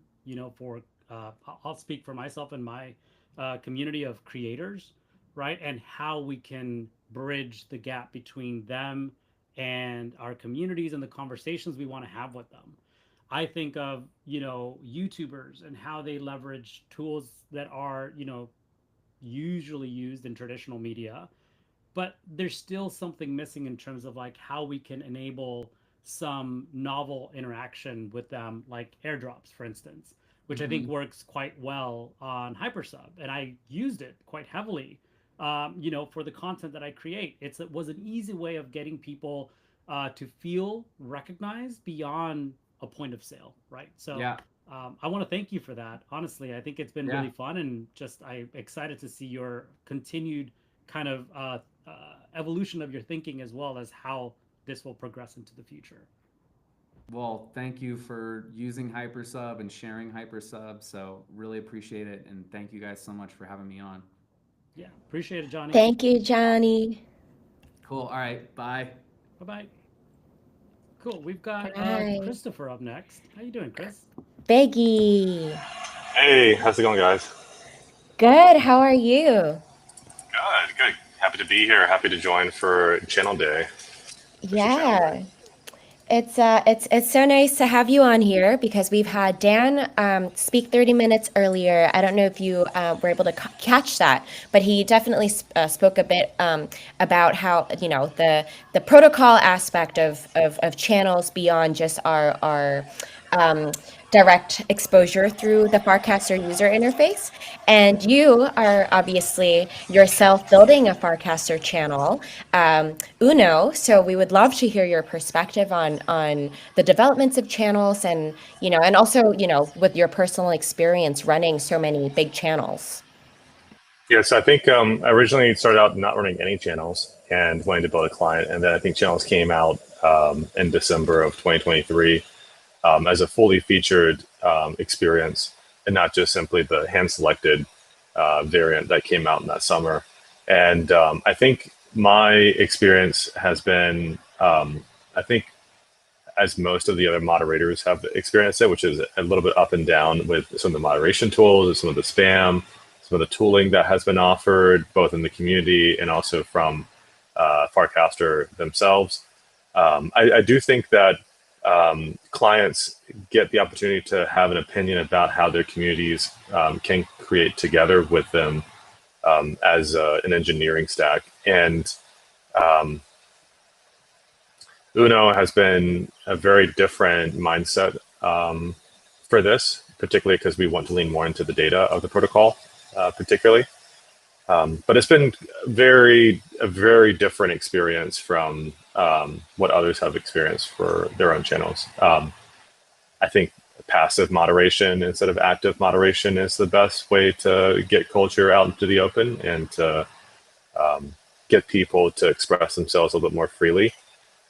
That's comparing the Twitter style of channels and communities that they have with the Reddit style of channels and communities.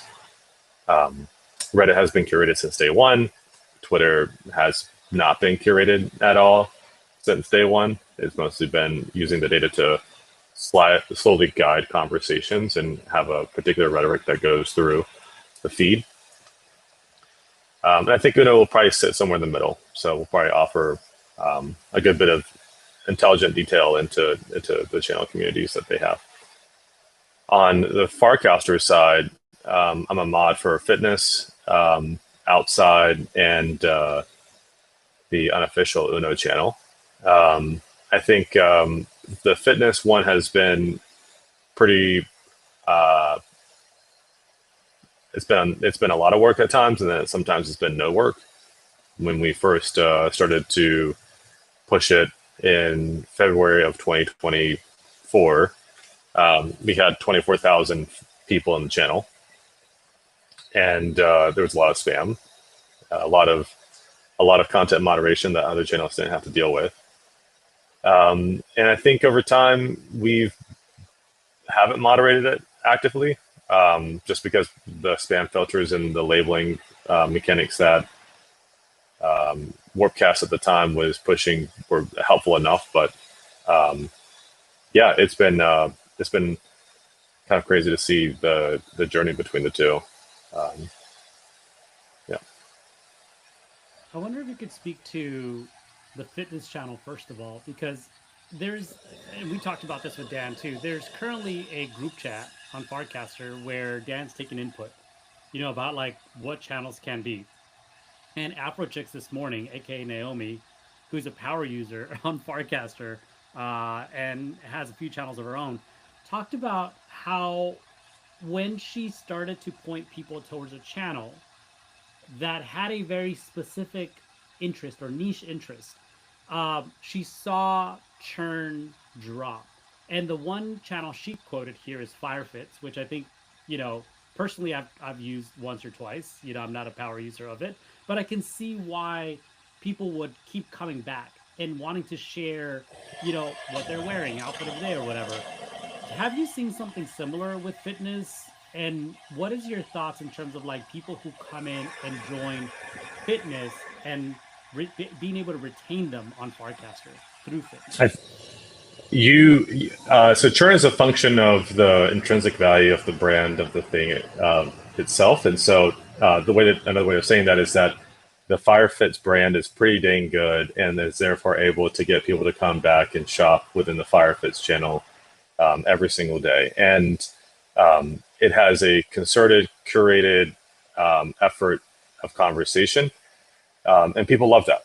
So there are millions and millions of these esoteric and scaled down, scoped down channels that need to be surfaced to users, but there also needs to be a sort of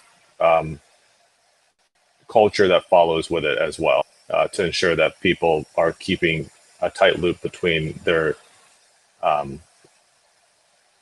between the identity that they want to have for themselves and the identity of the channel itself. So you can see this. You can see that this happen a lot on Reddit, where people are joining a very niche hobby community or subreddit, and they start.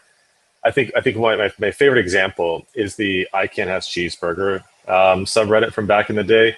People would actually talk about cats and their days, and they would talk in cat speak for a long time, and like you can't service that to people. Like it's not something that you have to like you have to see it and then be part of it to then be able to recommend to other people. You can't just like service that at the top level. But it would have very little churn for people that are into that kind of thing. And so you have to have a good mix of high level, everyone gets it. This is what we call social recommendations. That's like fitness or food, but then you have to have a little bit of the more niche topics to offer as well. I think the best channels that I've seen so far are the ones where people are checking in every day with a streak and are contributing content like images or recommendations or asking for something particularly. Yeah. Rad, yeah. So tell me, I mean, so the other common theme here, by the way, that I've been picking up is that people tend to test products in public using channels. What is your experience? You were saying unofficial Uno channel, but you know, it's a channel, and you probably talk about Uno the app. What's your experience of using channels with that in mind? Maybe that's not your intention, but have you seen that be a place where you can have those conversations and help improve your own thinking about how you're building Uno? Yeah, so I actually have like alerts set up on Uno, so when people actually message into that channel, I know and I can respond quickly to it, usually. And it's also a build in public culture that we're trying to lean into. So the Uno channel is more about the influence of the brand on other people, and also a place for me to get feedback very quickly. Hashtags were huge in the pre-ML days of Twitter, and what they discovered very quickly is that hashtags were actually more noise on the feed than they were helpful. And they started to cut them down and started to reduce their surface area almost to the point where they don't basically exist anymore in the culture of the application. Reddit has done the opposite, and they've wanted to cultivate that feedback loop of identity. I think for a long time, people didn't want to join Reddit because it was the Reddit culture, and that was something of a mark, I guess, of their user base. But now it seems to be the resource, and it seems to be ubiquitous across most of the identities of people. The same thing is going to hold true for Farcaster. Building in public is, to a lot of people, like LinkedIn. And so our Uno channel is basically like a LinkedIn, but it's also a great way for us to get feedback instantaneously about our products and what we're building in the betas and so on and so forth.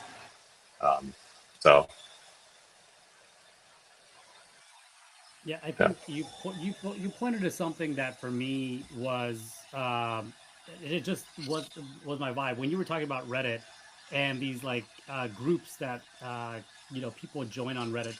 I pulled out my Gundam plastic model because that's literally my vibe. Like I use Reddit for maybe a handful of things. One of them is raw denim, and the other one is like Gundam plastic models, because those are such niche interests, right? Where it's like, where else am I going to find people that care to talk about this? Sure, maybe I'm in some Discord servers, but I think that even is a little too curated. Whereas like on Reddit or these subreddits, you really can have conversations about what you're interested in, what stage of like building you're on, what show you're watching that inspired you to buy the next plastic model, and then have really deep conversations about it with people who care. I think that was, for me at least, one of the things that I found super interesting about Farcaster, or excuse me, channels, that I hope in some way we can continue to have on Farcaster. Yeah, and it's also a function of the scale of the platform as well. At some point, there's a critical mass of conversation where you're not going to be able to keep up with what's happening on the feed in a timely fashion. For Uno, I have the entire feed as a reverse chronology. There's some filtering, clever filtering that's happening on our back end, so it looks not particularly like a pure follow feed, but in my mind, the opportunity to discover those deep and those highly engaging conversations is a function of the signals that we get from the machine learning that we put onto each of the different pieces of content that's shared on the platform. And channels are just one helpful hint into getting us into that into that mode for the user in that feed. So you probably were self-selecting and getting a really good sense of the communities because you casually searched. And so that's why it took Reddit 10.5 years for it to hit a critical mass of users. But you had a group chat, which was probably no more than 250 users on an active basis, maybe 4 or 5 posts over the week. And you could casually check in on people. But if you go into some of those communities now, there are subreddits that are larger than Farcaster and that are operated by a moderation team of like 10 or 15 people. And the feed moves so fast in those small communities now, even though they have really good, depthful conversations, the ability to be able to curate those experiences on a per moderator basis in the Farcaster realm is going to be too much, I think, for most users. So I would like to see more machine learning and more algorithmic serving of content so that you guys can keep having those deep conversations and discover new interests. Yeah. Well, Chris, thank you so much. I mean, honestly, for your time here, it's been really fun. We're excited for the continued development of Uno. I know in the group chat on YouTube, people are asking for that, a special code to get in. So, you've got people that are aware of it and are eager to try it out and be a part of your community too. Yeah, thanks for having me, guys, and we'll have more to say later in the summer. So awesome. Cool. We're looking forward to it. Thank you, Christopher. Bye, guys. Bye. All right, next we have Ben with, excuse me, I just muted myself with Rodeo. Ben, if you're here, please turn on your camera. There we go. We'll go ahead and pin you on the screen here. GM, how are you doing? I'm all right. How you doing? We're doing great. GM, Ben. GM. I'll let Rez continue her amazing hosting duties here while I do some casting and tweeting. Yeah, so Ben, it's really nice to meet you on screen. Tell us a little bit about what you're working on and what you're excited about this reignited conversation around channels, please. Yeah. So for the folks who don't know, I'm Ben Abraham. I lead growth at rodeo.club. Rodeo.club or Rodeo Creative Network in the iOS App Store is essentially it's exactly what it sounds like. It's a creative social network where we sort of provide a Instagram-esque experience, but instead of likes, people can collect posts or tokens, right?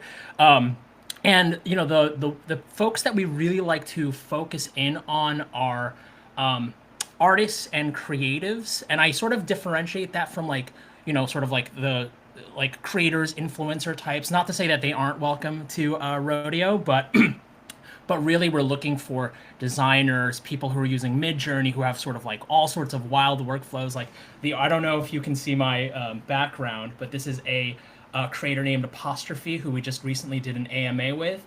That we hosted on Rodeo, but Apostrophe has like a crazy workflow that involves Midjourney and also Krea, and he's also a brand designer at Perplexity.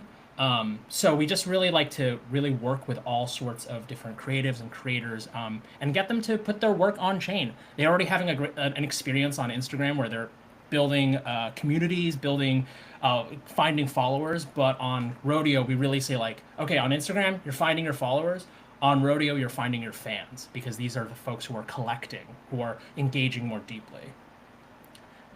And then I think in terms of channels, we run the rodeo.club channel where people, all sorts of collectors love to share their top 9, very a very a la, my top 8 friends back in the MySpace days, for those of us who are old enough to remember that. And what we really love to do with channels and with Farcaster is really get the community to share hey, I've collected all these hot creators. And when people share stuff in their top 9 in Farcaster, we do some automatic tagging of those creators. If they're on Farcaster, if they're not, then we got to bring them there, obviously. But it's a really great way to sort of facilitate community and also discovery. We kind of do, it's hey, I collected all these hot pieces. I'm sharing it on Farcaster, and then boom, hits people's feeds, and suddenly it's oh, damn, Humpty, I didn't know you collected that stuff. That's really cool. I'm gonna collect that now too. So that's sort of the way that we integrate. One of the ways we integrate. So yeah, the Rodeo channel is obviously a really great surface for people to help each other explore new content. If you didn't have this channel, where else do you see this conversation happening? Yeah. I think that's one of the things that we're really investigating with our new feature discussions, discussions and tools, imminently coming out. Stay tuned. It's not really that big of a secret because we literally just did our release of it, or an early release of it with the AMA. But we're really looking for creatives to house all these conversations, maybe start the conversations and in the X's, the Instagrams, the Farcaster, but really find a way to nerd out on rodeo. So we really want to have that creative social network really bubble on rodeo, and I think that's why we're really focusing in on this cohort of folks, like people who are using Midjourney, they're using Krea, they're using Runway, they're using Sora, like people who want to debate about prompts or sref reference style codes and stuff like that. Like it can sometimes, you can get a little lost in the sauce, I think, in some of those other social networks. Which is why we're really saying, like, hey, have that conversation on rodeo, share that work on rodeo, and then blast it to your networks, because there are other folks who should discover your work there. So we're really trying to bring it to rodeo, I think, is one of our challenges. If I may, there was something that you said earlier that struck a chord. By the way, you should have told me what you were wearing, so I didn't wear the same thing. Oh. And yesterday we were on a call. We literally were dressing alike. We literally were similar. And here we go again. We're just gonna start a rumor. Yeah. That, we are the same person, or at least we're raiding each other's closet. But you said something earlier that totally struck a chord. Is this idea of like fans, right? I feel like it's really important to differentiate people who we interact with online and on chain, and what that represents in terms of our relationship, right? Yes. So I think that this idea of like fan or fandom is quite unique, especially in the on-chain space, right? Because we aren't just giving someone a like, right? We're actually collecting something of theirs, which in my opinion is a much higher signal. And so to be able to engage them, in your case, in the same platform, to have really deep conversations, very similar to the way that you could and would on channels, I think that that's quite important to be able to surface and have an opportunity to do on these apps like Farcaster and Rodeo. Yeah, 100, absolutely. And I think I'm gonna nerd out here and for hey chat, go search this up on Perplexity or Google. I love talking about the creator demand curve. I think it's my favorite concept to talk about, where for folks who don't know, I'm gonna try my best to explain it. This is the time I wish I had a whiteboard. Humpty, we need a whiteboard. But essentially, oh man, x-axis, y-axis, essentially, where y-axis, lots and lots of people. That's all the people. X-axis, how much they're willing to spend. People, I need everyone to imagine this. Go into your mind palace and just watch this. Essentially, where there's lots and lots of people who are maybe following you, it costs nothing. It costs attention. It's free. And then as you move down that creator demand curve, like this, right? Less people, and then the x-axis is cost. So maybe I am maybe I'm like a brand designer. I've got all these incredible works that through magazines and photos and all this other stuff, and I have 10,000 followers on Instagram. Costs nothing. It's free. Follow me. You like me. It's free. So there's 10,000 people follow me there. And then maybe I also release a t-shirt or something, and that's maybe $25. So I'm probably only going to get a way smaller size, maybe only 500 people buy that t-shirt. So they're all the way down here. And then, maybe someone wants to take a design workshop with me, and so they're going to pay me a $500. So maybe that'll be way lower here.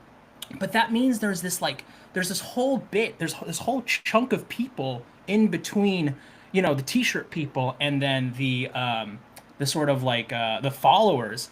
There's not a really strong relationship being built there. I mean, we can do stickers and maybe stuff that's midpoint priced, but I think with these on-chain interactions, we actually can facilitate a little bit of we can get a little bit less people, but we can actually start taking creators can sort of start collecting value from these interactions through posts, through tipping, through all these things, through all these on-chain interactions, because suddenly what's the cost? The cost is there's no cost of ink and like there's no cost of if you're printing something. There's no cost of ink. There's no cost of paper if you're printing, like postcards or prints or whatever. There's no cost of like cotton if you're making T-shirts. It's just the fact that this token is on chain and it has value, and suddenly we're showcasing that there's a deeper relationship because these collectors are quite literally putting money in artists' pockets, saying like, "Hey,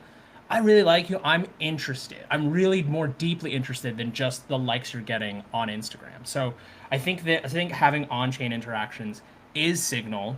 I think we're all collectively, and I mean, Farcaster, just everyone in the space is still figuring out. I'm like, well, what does that signal really mean? And lots and lots of experiments across the board to figure out what that value means for people. But I think that is what is exciting. And I think last thing, because I love nerding out about this stuff, it stands really differently from like the existing models of just like tipping, where like, and I mean like Web 2 tipping, like coffee or any of those sort of like, or Instagram used to have like a tipping service where there's no actual exchange. It kind of feels like charity. And we've talked to tons of creators who are like, I feel like I'm begging when I do that. When I go like, can you tip me? Like it feels uncomfortable for them. And then I think there's also like the Patreon model, which requires a lot more commitment. Kickstarter model, that's also a lot more commitment. So I think with on-chain interactions, especially at the like the scale that it's happening and the velocity that it's happening, like I think you essentially are just you're building deeper relationships, incrementally deeper relationships, but with way more people and not requiring nearly as much commitment from these fans who don't want to sink 10, 15, 20, $100 right off the bat. You can get there, but you start with a little step. Well, I think to the point that you're making is there are different levels of commitment, and Yeah. they're all in different stages of the journey, right? And so when you're talking about Patreon and even Hypersub, I would put them around the same way. They're much further along in the journey, right? Because they want to have they want to signal a bigger commitment to you and your relationship, right? That fanhood. Whereas like there needs to be a better signal pretty high up in that journey or in that funnel, if you will, where you can show that, hey, I'm because like tipping, right? That would be a very signal very high in the stack, where you are able to say, hey, this is what I think of you. I appreciate you, but it, like you said, in a way that's not so like where it feels like charity, right? Where there's a deeper meaning to that tip or to that kind of in your case, collect on Rodeo. Exactly. And then I think for like the more, and I'll say less like hardcore like Web3 heads out there, like then you can do all the sorts of like fun stuff, trading, all of that kind of stuff.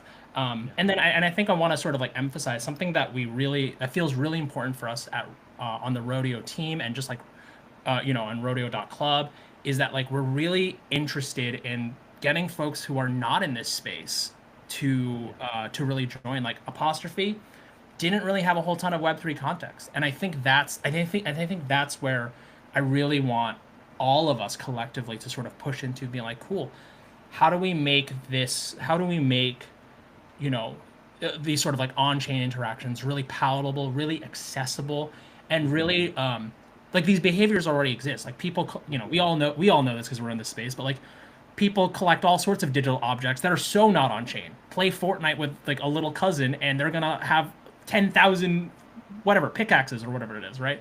So I think it's just a matter of figuring out how do we sort of also make that kind of signaling important and actually show value not only to the creator, but also have people who are collectors, who are fans, really say like, oh yeah, that is a cool thing that I just did for this creator, and I got a cool thing. Ben, we appreciate your time. Honestly, this has been really fun. Very excited to hear how you continue to explore, conversations, kind of very much on the topic of building community, the way that we are on channels through Rodeo. So thank you. And yeah, definitely looking forward to continuing to try these new experiences. All right. Thank you Hey so much. Ben, before you go, how can we find you on Farcaster? On Farcaster, I'm Benji, Benje. All right, everyone, follow Benji. Thank you so much. All right. Thank you all. Happy Yeah, and Friday. for those of you who are following us on the stream, whether you're on X or you are on YouTube, I am live casting each new person that comes on with their username on Farcaster. So I am at Humpty, Humpty, on Farcaster. You can just click on the link and go and follow all these wonderful people who are coming up to speak. Thanks, Rez, for asking that really good question. Who's next? Because it looks like we're stacking up here. we have Ari next, and then we'll hear from Trish and then Steve. Okay. You can open this up as a panel too if you want. That way we have more people talking about Yeah. the panel. Yeah, whatever works. This is very open-ended. We're just happy to have our friends here to shoot the breeze with us. Well, we literally have the next three people that were queued up, which are, Yeah. like you said, these three folks. So let's have this conversation, and we'll have the conversation through about 10. So we have 20 minutes to talk with three amazing friends. GM, everybody, turn on your cameras and microphones. Hello. Hey Ari, hey Steve, and I don't know if Trish is here. I don't want to put her on the spot Oh, if that's she's right. not ready, but no, and also, please feel they free may to be jump anon. in. Yeah, if you're Yeah. anon, you don't have to turn on your camera. But good to see you, Steve and Ari. Just maybe a quick intro from my end. Ari, I met through the Law and Policy channel on Farcaster, one of the earlier channels that became pretty active, and for a short time we had a DM that congregated all the lawyers and maybe advocates in this space. And Steve is a design whiz. He runs ADHD and Gratitude, among other things, but he's really, to me, everywhere on the internet. I see him wherever I hang out. So I'm gonna ask Ari, what's yeah. your username on Farcaster? Because I don't think I follow you. Sure, yeah, I actually just started following you. My name is Ari. I go by Code of Crypto, CODE Crypto.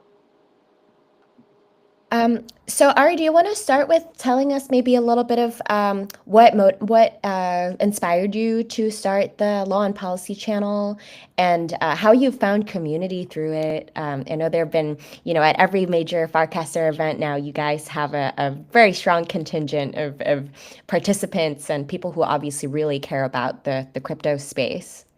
Sure, yeah, happy to. And so, as you alluded to, there was a bit of a small group chat with crypto lawyers on Farcaster early on.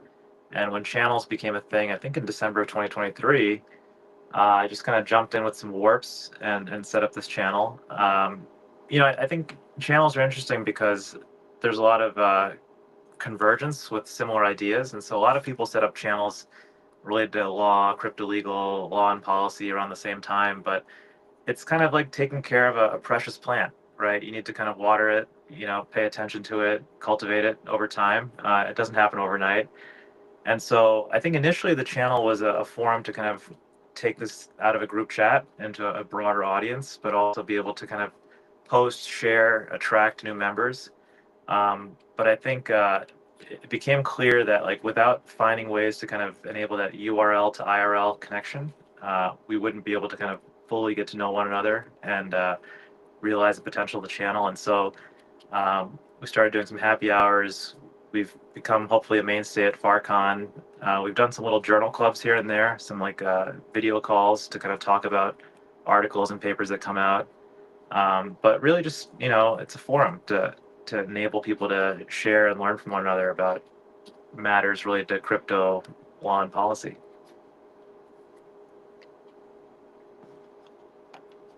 As a lawyer by training myself, I realize, a lot of the stuff we write, nobody other than lawyers read. So to me, it's really helpful to have a channel that's really focused on some of the thinking around the very specific technical legal aspect of this space, and I would imagine, for the curious, maybe they don't work as legal professionals, but they want to see kind of where the legal minds are headed, the Law and Policy channel really has been a great resource for that. So it's thank you. I mean, just thank you so much for organizing this community. Are there what would, as a channel owner, and having this very it's a niche set of community members, what do you think are some features that you would like to see for channels, or what do you wish were different today with channels that would help you grow your community better, or make your day-to-day management curation easier?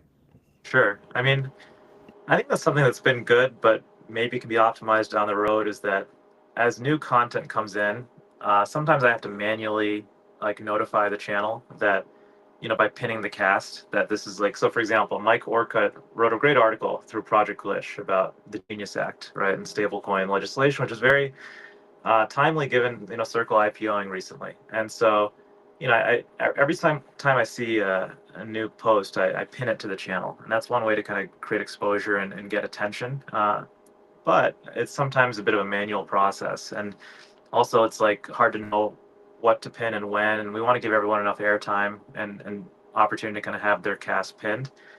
But it's something that something we do manually just to make sure we kind of cycle through content, keep the channel fresh, keep the feed flowing. But I also think that if you're a newcomer to the channel, that's one way I try to get attention and attract more eyes on the content is by pinning the cast. But I do wonder, like, are there other ways to promote newcomers in the channel? Other ways to do things without making it seem so centralized as well, right? Right now, I kind of have full control over things, and I want to be a neutral moderator. And at times in the past, I've had to kind of hide certain casts that have been inappropriate or irrelevant, or maybe just not in the right channel. But at the same time, we want to have like a sufficient decentralization ethos of this all and make it a welcoming place that can sustainably enable the content to be shared. So. Well, I think, What are you? sorry, Oh, I think one of the sorry. things, yeah, no, I think one of the things you hit on there is moderation. And I think it's important to think about maybe reframing that to curation. I Sure. know it literally could be the same thing. As lawyers, I think you and Rez can uh, do a good job at grilling me on that.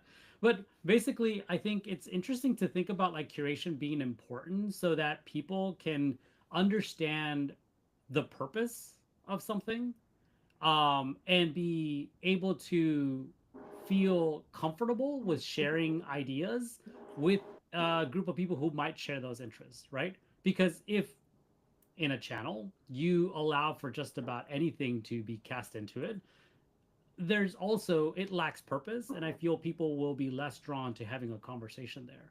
And I think one of the common threads that we've been talking here from the very beginning is channels are a really good way to have very deep conversations about specific topics and ideas or trending themes, right?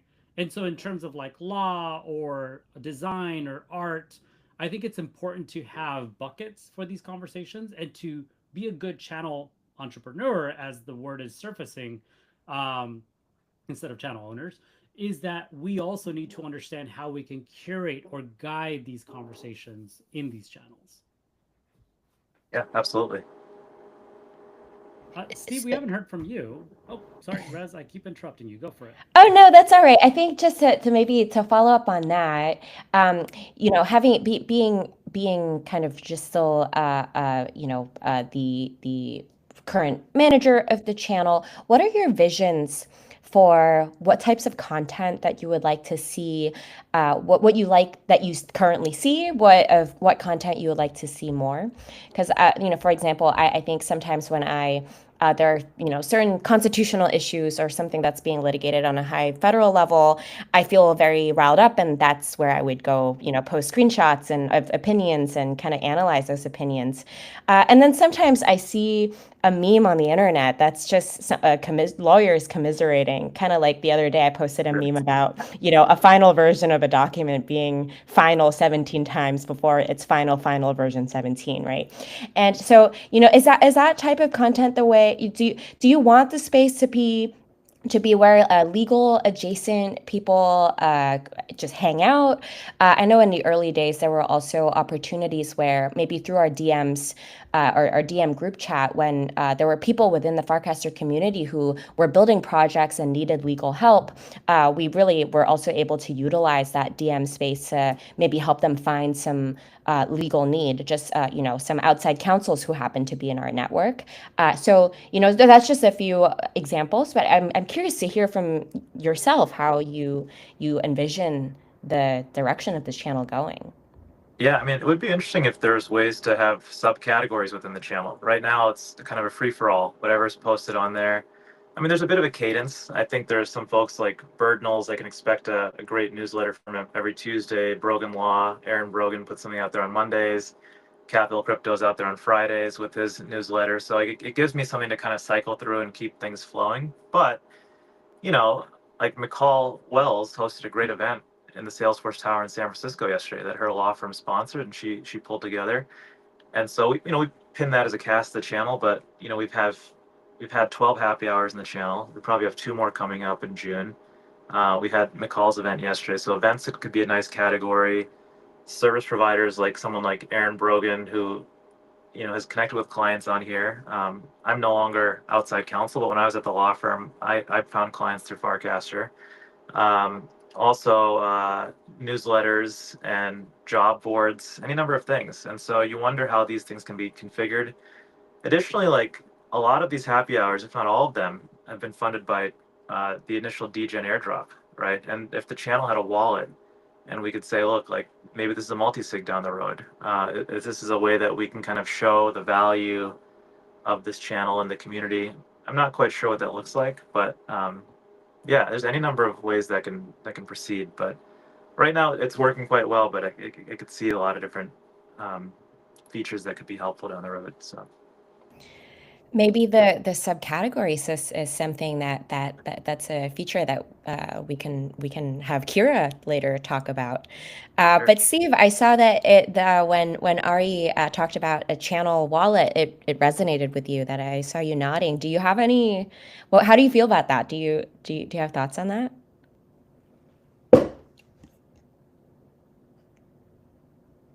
Oop, I think you might be on mute or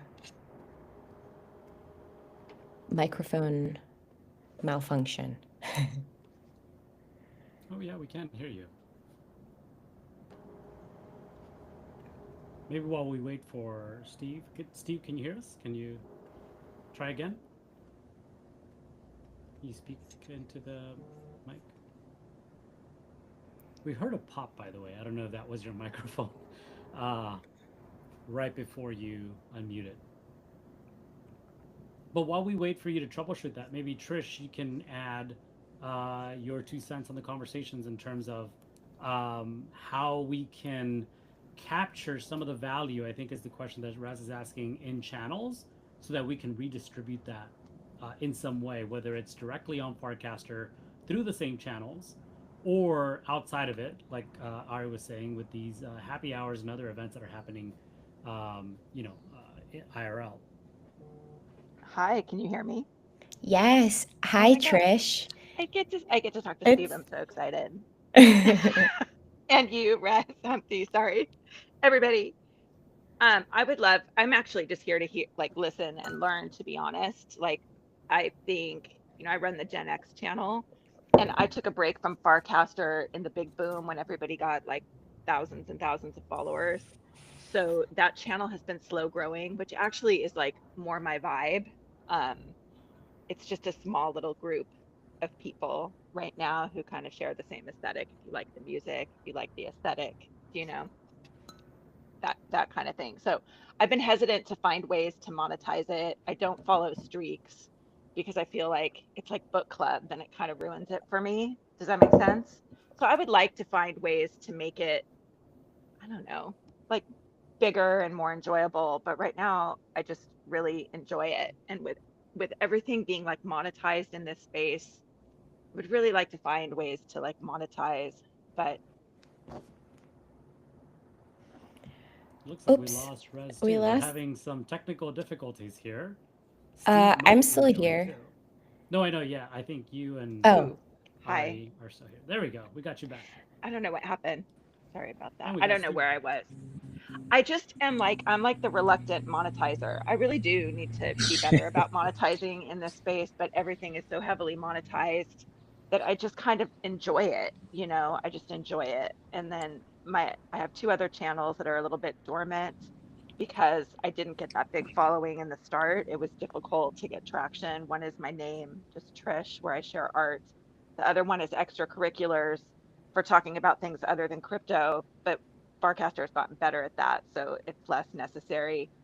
And then I have the other one, things devs say, where I make fun of like founders and BC, and I shouldn't have called it that. And I want to change the name so badly because I think I'm offending every working dev in the space, and AI is coming for them too. So I feel really bad, but I do a little shit talk over there. So, you know. We love a little shit talk. That's good. We need to keep it spicy, you know. Otherwise, it just gets a little stale. And I mean, I don't know. I feel like people come back for conversations that are, trending, sure, but also for people who have an opinion about a given topic, and hopefully you have some expertise in what you're talking about. But being opinionated is not bad. Steve, looks like you're back too. I mean, did you want to add anything to that, or kind of answer the previous question? Up to you.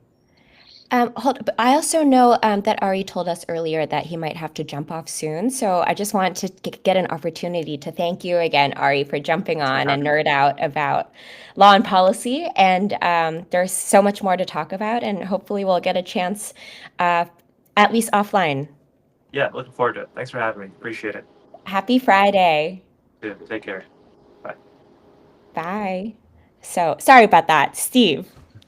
No, no, you're good. I learned the hard way that apparently once you join one of these Riverside rooms, you're kind of locked into your microphone of choice. And my setup has like three microphones, and it always picks the wrong one, which is like the MacBook microphone when the laptop's closed. So I end up sounding like a tin can if you could even hear me. So that's all been sorted out. I just unplugged and yeah.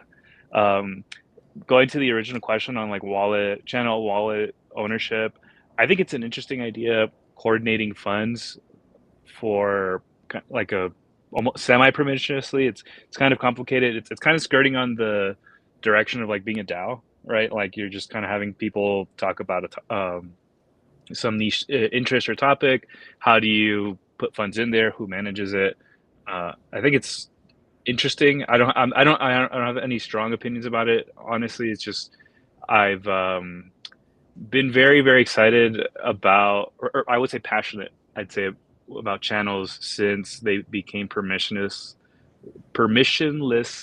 Yeah, back in like December 2023. I remember when like Dan or whoever like opened the floodgates. I was like, oh, this is crazy. Like I can now finally talk about any random thing I want on Farcaster, and it'll have its like appropriate audience or tag or whatever. And so I currently sit on like 12 channels that I like opened, and I probably only the only one actively like participate in is ADHD.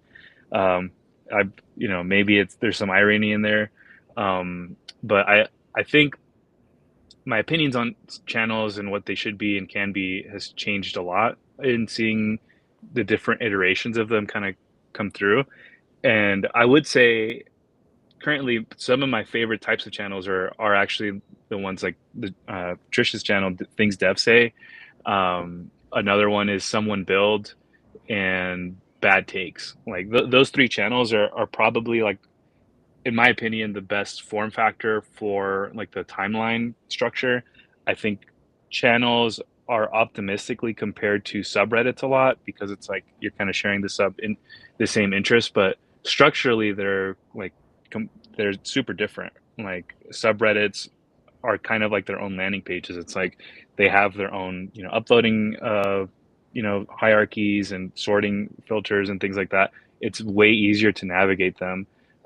One thing that's overlooked a lot on the subreddit comparison is that Reddit in general has like fantastic SEO, search engine optimization. So that's how most people end up landing on these like super obscure topics in the first place. It's like You could even use Reddit as like a keyword on Google to almost like refine your results. Farcaster doesn't have anything close to that, and I don't think it ever will, truthfully, uh, only because of like the uh, disintegrating structure of like the casts, right? Like today you can cast something, and depending on how prolific of a caster you are, it might be gone in like 3 months because no one really even understands like the storage model for these things. So it's not a great place, I think, for evergreen content. Uh, that's kind of like its own problem. But going back to things devs say someone built, those are really fun, I think, because you can essentially take something you find on the feed or even buried in replies, and you quote cast it into a new channel, and you gave it basically a whole new life. It could either become like a joke. It's almost a call to action. Things devs say is like super funny because it's like, yeah, we're poking fun at people, and I think most people don't take themselves too seriously, and if they do, then well, they should lighten up.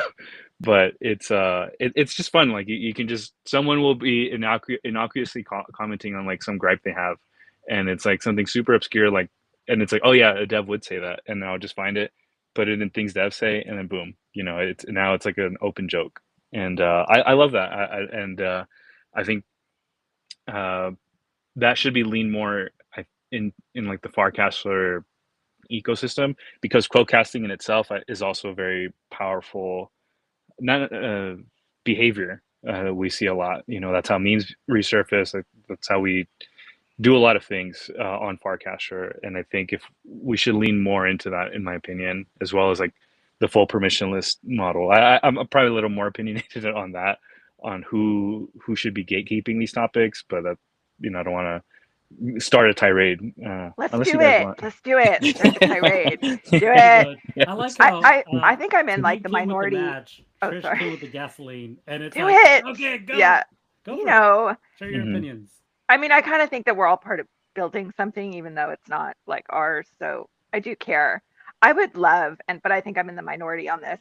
If channels were treated a little more like hashtags, so that I can cast out to the main feed, but when I put the channel in the cast, it falls into that channel.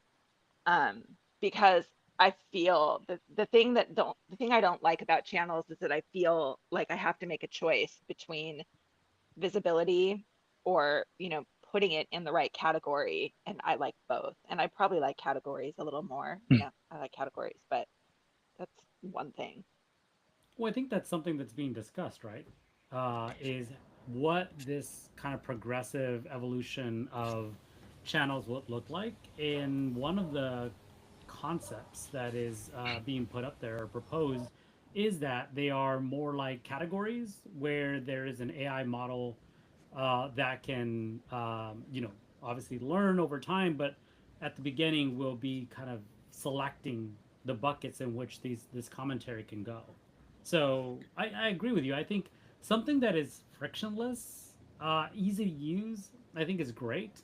I think the other thing is this kind of optionality where you have one way of expressing that on Farcaster, and you have another way of expressing that if someone chooses to create a channel specific client, right? I think early on in the conversation, we talked about Cura and how they're channel maxis and they're kind of heading in this direction of like, we want to build with channels. And even Dan was saying, we acknowledge that like Cura's coming in and they want to do this and we want to help them as best we can to do that.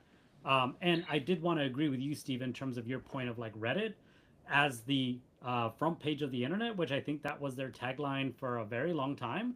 They've done a really good job at surfacing conversations through SEO into Google where you can find these conversations on a Google search, which, maybe, yes, that will never happen on Farcaster, but that doesn't mean that it can't happen in some other client in the future. And that's kind of the beauty of like Farcaster as the protocol, where these things live, kind of permissionlessly on the protocol, and people can kind of build on this. And these conversations can be surfaced on the internet in different ways. So I think that that's really interesting. Two very distinct and very interesting points of views.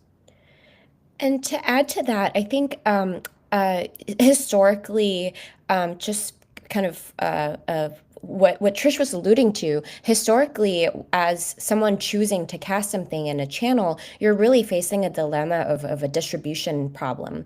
That, oh, like, do I want to limit this to the people who really care about this topic, or do I want to try and reach people who don't know they care about this topic yet? And this is something that I'm kicking myself for not clarifying earlier when we had Dan on the line. But I think recently maybe there have been a change where the narrow casting has been expanded, because I recently casted something about this, and someone said, "Oh, I never followed your channel. I just followed you, but you just showed up on my feed now." So I think if to be confirmed, but if that's the way right now that the front end is going, I think that would be. I think that would be really great. I mean, I not only do I want to be interested in the things that I already know I'm interested in. If I'm following Trish, I'm following Steve, I'm following Humpty and Graham, and I know they're smart people. I want to know what they care about too, right? So I don't want to just live in a vacuum of following what they talk about that I already know or that I already care about. I want to see pick up new interests and pick up new hobbies and pick up new thought processes through a more expansive broadcasting, albeit through some categorization with channels. So if anyone in the audience or you guys know where the current state of affairs is with narrowcasting, please let us know. But I think that would be a very exciting development, and that would address some of the issues that I think Trish was alluding to. I wish I could emote on this app and send like a Riverside is a very emotionless app. Yeah, put your thumbs up if you have on. Well, Trish and Steve, thank you so much for your time. It's been really great having you. Oh, and actually, before I let you go, Steve, I think there was an anecdote about in the earlier days when warps was still a really big thing, and you had a story about just accidentally accruing warps. You want to drop us that before we part? Yeah, essentially, front end was one of the first original channels, like before people were able to make them. Dan was looking for a moderator. I said, sure, I'll do it. And then at some point in the channel's experiment, you had to pay to cast into a channel. And then this is right around when DGen was blowing up. And yeah, apparently a lot, and DGen and also the auto follow list thing. So front end just like blew up to like 80,000 followers. I really don't think that many people care about React or CSS. It's like, I know this is just like a stroke of luck. And yeah, people were just figuring things out. The channel had accrued about 70,000 warps. So it was about like $700 worth of, USDC or whatever. But no, it was less. It was like closer to six, or I don't know. But then yeah, there were three other moderators, Daryl Yao, Pugsin, and Type of, all great developers I respect, and we all have our opinions on frameworks. And yeah, I was just like, guys, I don't know what to do with $600 worth of warps. I'm gonna figure it out one day how to send it all to you. And then a couple months ago, warps, on its way out, they're just I cashed it all in, sent them their shares, and that was it. We just made money because people didn't know they wanted to talk about front end so badly. And yeah, it's one of those weird things where just like you're at the right place at the right time and just money shows up. It felt I just, yeah, that was it. Well, you have to be prepared to be lucky. So if anyone in the audience doesn't have a channel yet and want to be primed for these serendipities, you know where to find us. Cool. All right. Thanks, Steve. Thanks, Trish. Appreciate your time. you. Thank you. Thanks for Happy having me. Friday. Happy Friday. Cool. And we're continuing with McBain or Graham. It's so weird to see Graham as your name up here. I only know you as McBain. Yeah, McBain's a better name, so we could go with that. I wonder if I can change it and still be a present and valuable guest. But Yep. yeah, thanks for doing this. This is fun. I'm a big channel maxi, so love it. Tell us about that. You have a very successful channel, parenting among others, perhaps. But I am myself not a parent, but it's nice to pop in and out, and sometimes just seeing parenting stuff because I followed the channel on my feed and I gained some empathy from other the struggles of other parents and just watching them commiserate. So yeah. I mean, it's not all commiseration. I think there's also some like joy sharing and Yes. yeah, I mean the other major channel. So similar to Steve, my parenting was a pre-creation channel, and I took it over because I'm just a human Labrador and like to sort of share kind things. So I got to take over the parenting channel, but it's super fun for me. I'm like a wholesome. I've very much embraced my like suburban dad life, and so I really enjoy the intersection of crypto people and parents because I know a lot of parents, but none of them care about crypto, and so to have those two things intersect is a really fun space for me to be in. I also the NHL playoffs are happening right now, and my team, the Oilers, are in, and so the hockey channel is another great place. So shout out the hockey team or the hockey channel. So yeah, it's just been for me. I think I love the idea of like making your first dollar on the internet. I have yet to make a dollar from either of these channels because I haven't really tried, but and I think a good way to do that is to like create a niche community. Like I grew up on the internet when internet like BBS forums were the thing. And this feels like the next generation of a BBS forum in the sense that like you can create a social network about any niche you want and monetize it in any way that you want, and you don't have to do anything. You just like say this is the place now, and then you just have to bring people to it. So and then all the cool moderation tools that are getting built and all the different iteration that's happened in terms of like channels, the tools for channel owners, I think are really inspiring. So I'm just like really bullish on Farcaster in general and channels as an opportunity for people to make their first internet dollar.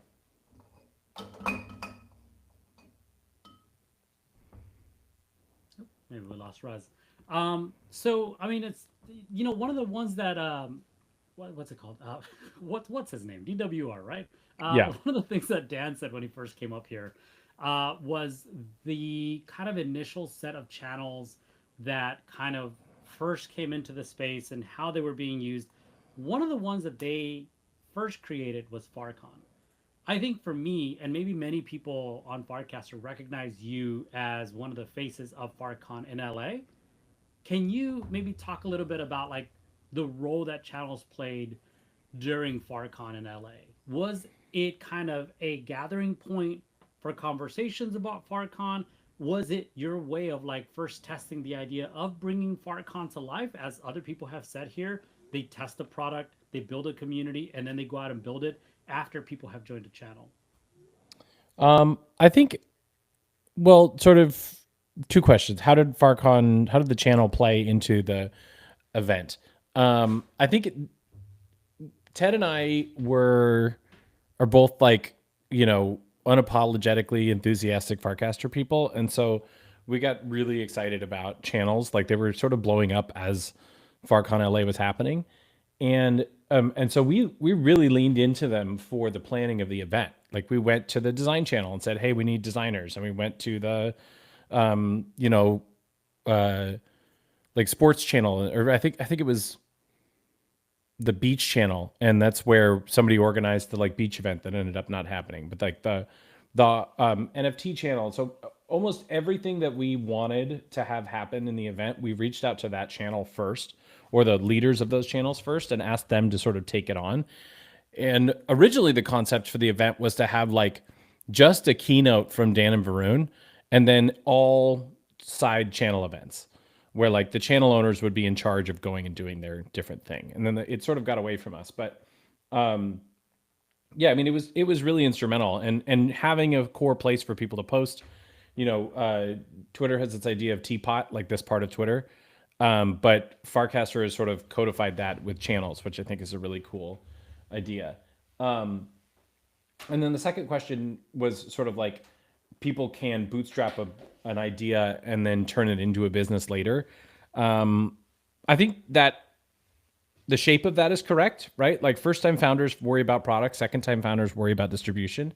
And so that really lines well with a channel because it's just distribution and then you can worry about the product. And so like I have many a time sort of noodled on how I might turn parenting into a business. We did one experiment where Will from Splits was having a baby, and so we raised a bunch of money. And instead, it was like a baby train. Like we can't all go cook him food for when their baby came, and so instead we raised like $300 and bought them. Bought his wife a $300 gift card to DoorDash so that they could still get her favorite dinner from someplace, even though they couldn't leave the house. And so like that's not really a business, but it's a cool way to organize and share stuff. One thing I really wanted to do is in Scandinavia, they do this like baby boxes. So as soon as a baby is born, the government will send you a cardboard box that is filled with everything you need for the first 3 months of life, and it doubles as a bassinet. So you don't have to like buy all this stuff. You just get a box of everything you need. And I thought that would be really fun to like have the parenting channel. If you're a parent and you're expecting, you can just raise your hand and the parenting channel will send you that box. And it would be the cool, like ultimate gift from the ultimate parenting community. So I'll let it sort of take its own shape. It's for me, it's just a fun, organic place to vent when my kids are being brats. And other than that, it's fun to hear other stories from other people. I can't imagine your kid being a brat. At least the one that I met was an angel, and such a big part of Farcon in LA. I know you laugh, but like he was a celebrity because he was very helpful and friendly with everybody. He's great. He's and it's, having a very outgoing kid is great at events. But like when I was on a call with the HR department earlier, and he walked up and made a sign that said, "Can we plant pitcher plants? #gardening" to like ask me a question, and I was like, "Yes, but like." None of this needs to be asked right now, so it's a blessing and a curse. That's awesome. And by the way, I do want to kind of go back and double click on what you said about like Farcon LA and channels. Now that I'm recalling, I do remember that the events list of the programming was by channels. It was like /hired, and they had an event outside in the skate yard where people congregated. And then I think there was like one by Cooper for music. Yep. So I think that you're right, and that's a really interesting way of trying to organize an event around communities that are already bootstrapped on Farcaster.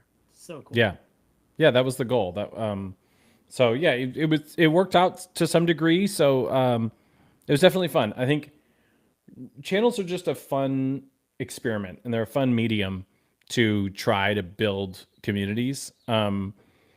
So I love this Channels Day is a fun concept. But what's the most interesting thing somebody's said about channels today? Was it Dan? Was it Ted? Who's nailed it so far? I think for me it was exciting to hear Dan speak about channels with such enthusiasm again, and really engaging the community. We learned today, and I guess through the stream that there have been DMs that the Merkle team is a part of, really engaging community members who are passionate about channels to actually collaborate in finding something that would work both maybe for the Farcaster client itself, and then on the protocol level, like how do we open up this world so that other people can innovate on it, and maybe removing some roadblocks. So even though if something isn't directly aligned with the Farcaster main client, that we can kind of see this world flourish. That is something that I'm excited about, because I think we all know as of maybe even just a week or two ago that the direction of channels was unclear. We knew they were still around, and the passionate users are still there, but it's nice to hear that everyone seems motivated to see how it can work. Yeah, no, I'm always I've always been a big believer that this is the right shape of a standard for the network, and so I'm excited to see where it goes. I'm curious, you mentioned earlier about how, at least initially with the parenting channel, a lot of the users were also, crypto adjacent, for obvious reasons. I think the people who were already on Farcaster tended to be crypto adjacent. Have you seen, as time goes on and as the platform evolves, do you see more and more members who maybe aren't really, maybe their first nexus or their main nexus to Farcaster isn't really crypto, but they've kind of hooked onto the other more community aspects that are, more resonant IRL? Yeah, I think. I mean, I've seen a few people that join and spend a lot of time in the parenting channel, and I think it's definitely going to be the pattern moving forward. I've said for a long time that I would not be surprised if a single channel outstripped the growth of Farcaster, at least for a little while, because somebody just did it right. And because joining a social network is so hard, and it's so like can seem so daunting. And so having this little piece carved out just for you, I think is easier. It feels like more tackleable to like get a name for yourself in the parenting channel or in the hockey channel than it is in Farcaster in general. And when people join like Twitter, they're trying to find Teapot, that part of Twitter that they're interested in. But they don't know. They're just they're tweeting into the void at that point. And so at least having some direction of where you're posting to, I think is a great idea. You are preaching to the choir here. Well, McBain, thank you so much for your time today. It's been really great hearing from you, and I feel like we haven't really connected since FarCon last year. So it's really great hearing from you and seeing you so active in this space. Yeah, well, it's good to be here. Thanks for having me all. Bye, Cameron. Or hi, Cameron. Bye, Cameron. Yeah, we'll see you all later. Happy Friday. Bye. Thanks, McBain. What's up, Hey, y'all? Cameron, GM. How you doing? Good. How are you? I'm good. Apologies for popping in a little early. Wasn't sure if there was like a bullpen for the studio. Not at all. No, it's been working out great. It's kind of spontaneous. People have been popping in and out, and as they come and go, there are some opportunities for some serendipitous conversations too. So, Nice. Yeah. So Cameron, thank you again. Tell us about so one of the channels that I follow that you're active in is OK Banger. Yep. But you've also you also have the Cameron channel, which I follow. We've been longtime Farcaster users, but I want to and we've both, I think all three of us have been on Farcaster since the before times. Yep. And we'd love to hear how channels have changed how you interact with the space, your community, all of that. Yeah, so I kind of went a little channel crazy at the start. I actually I don't know if you came across this in your channel day research, but I wrote an essay about channels when they talked about them. And I'll drop it. I don't know. Yeah, there's a chat here. Let me pull it up. But basically the gist of the essay is that the internet is missing what I was hoping channels would fill the void of. And so basically what I think channel, ooh, can I drop anything in here? I don't know if I can drop anything, but I'll send it to you on Farcaster after.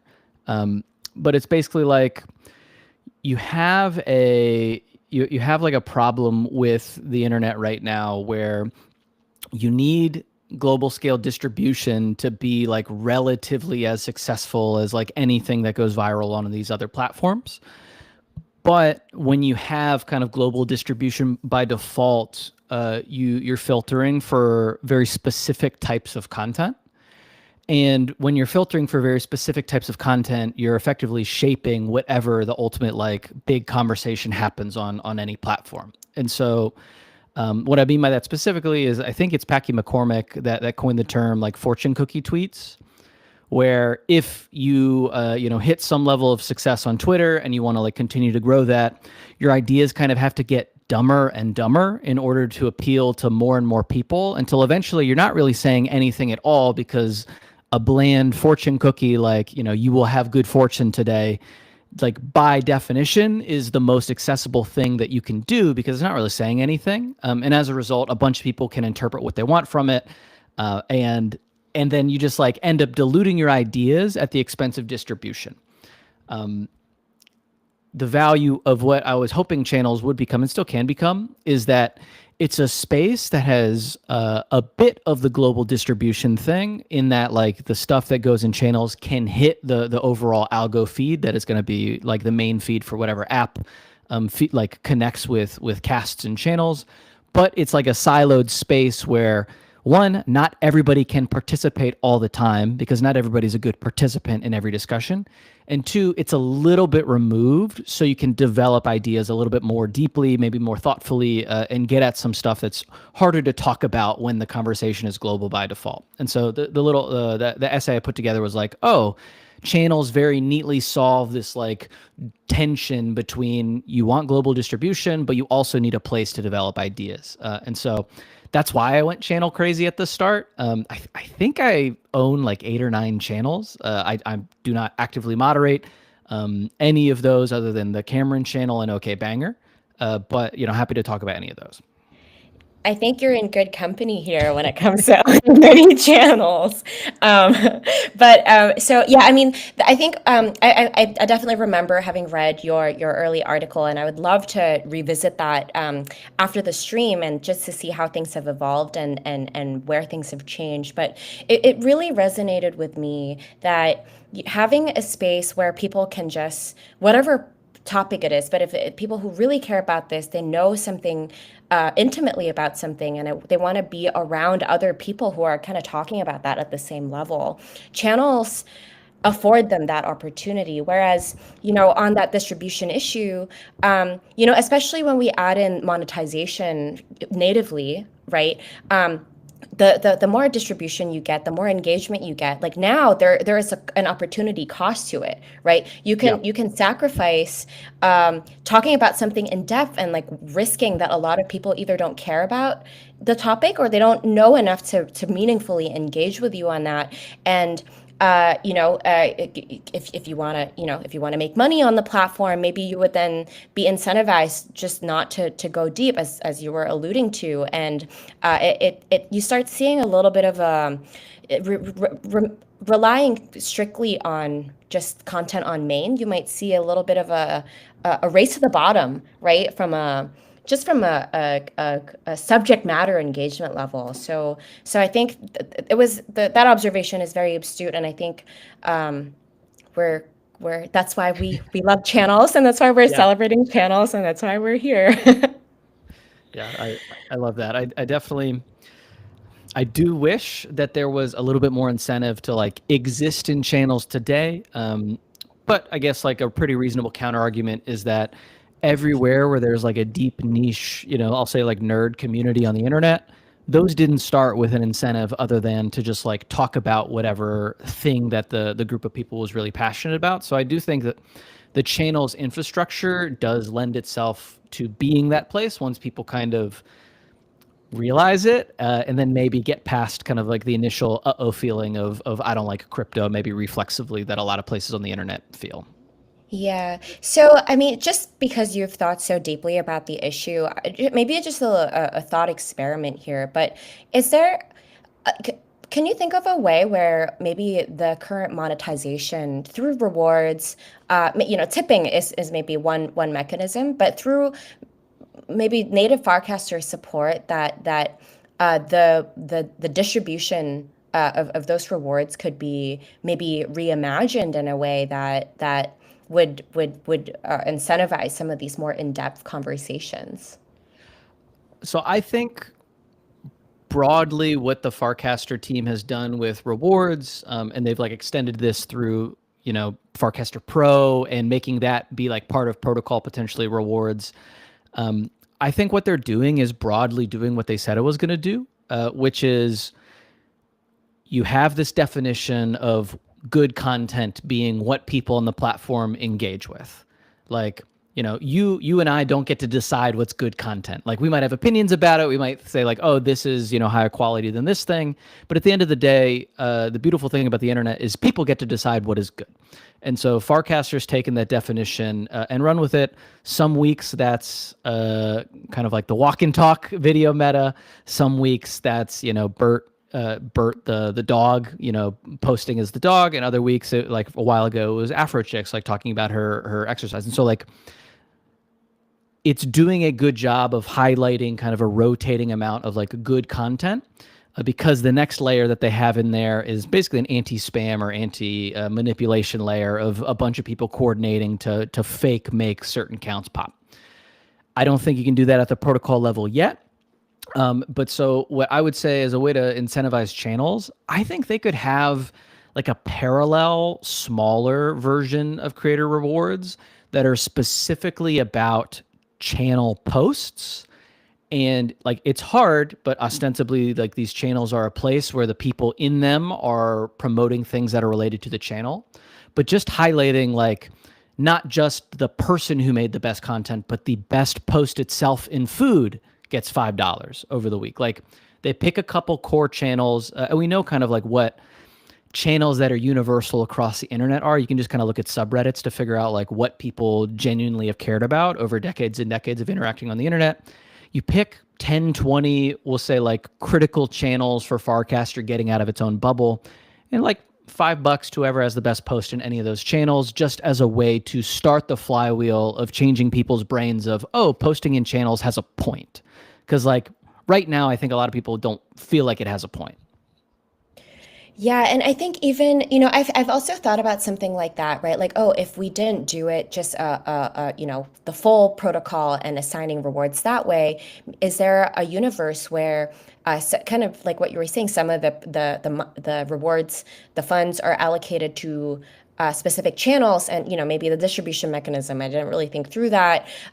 Maybe it's the community of determining how the money goes on a use it or lose it basis, but maybe even just something that's without specifically earmarking the money. Maybe if we could incorporate a little bit more of channel participation into the ranking itself, right? Like, like maybe you get a boost if you are the top 3 or whatever number it is contributor in your channel, so that there is a way for the platform to recognize people who are spending a lot of time thinking about some of these esoteric maybe topics, and that won't compete with on main in a million years, but these are really, really important things that add so much the intellectual texture to the bigger platform that differentiates what Farcaster is from other platforms, right? Because if it's just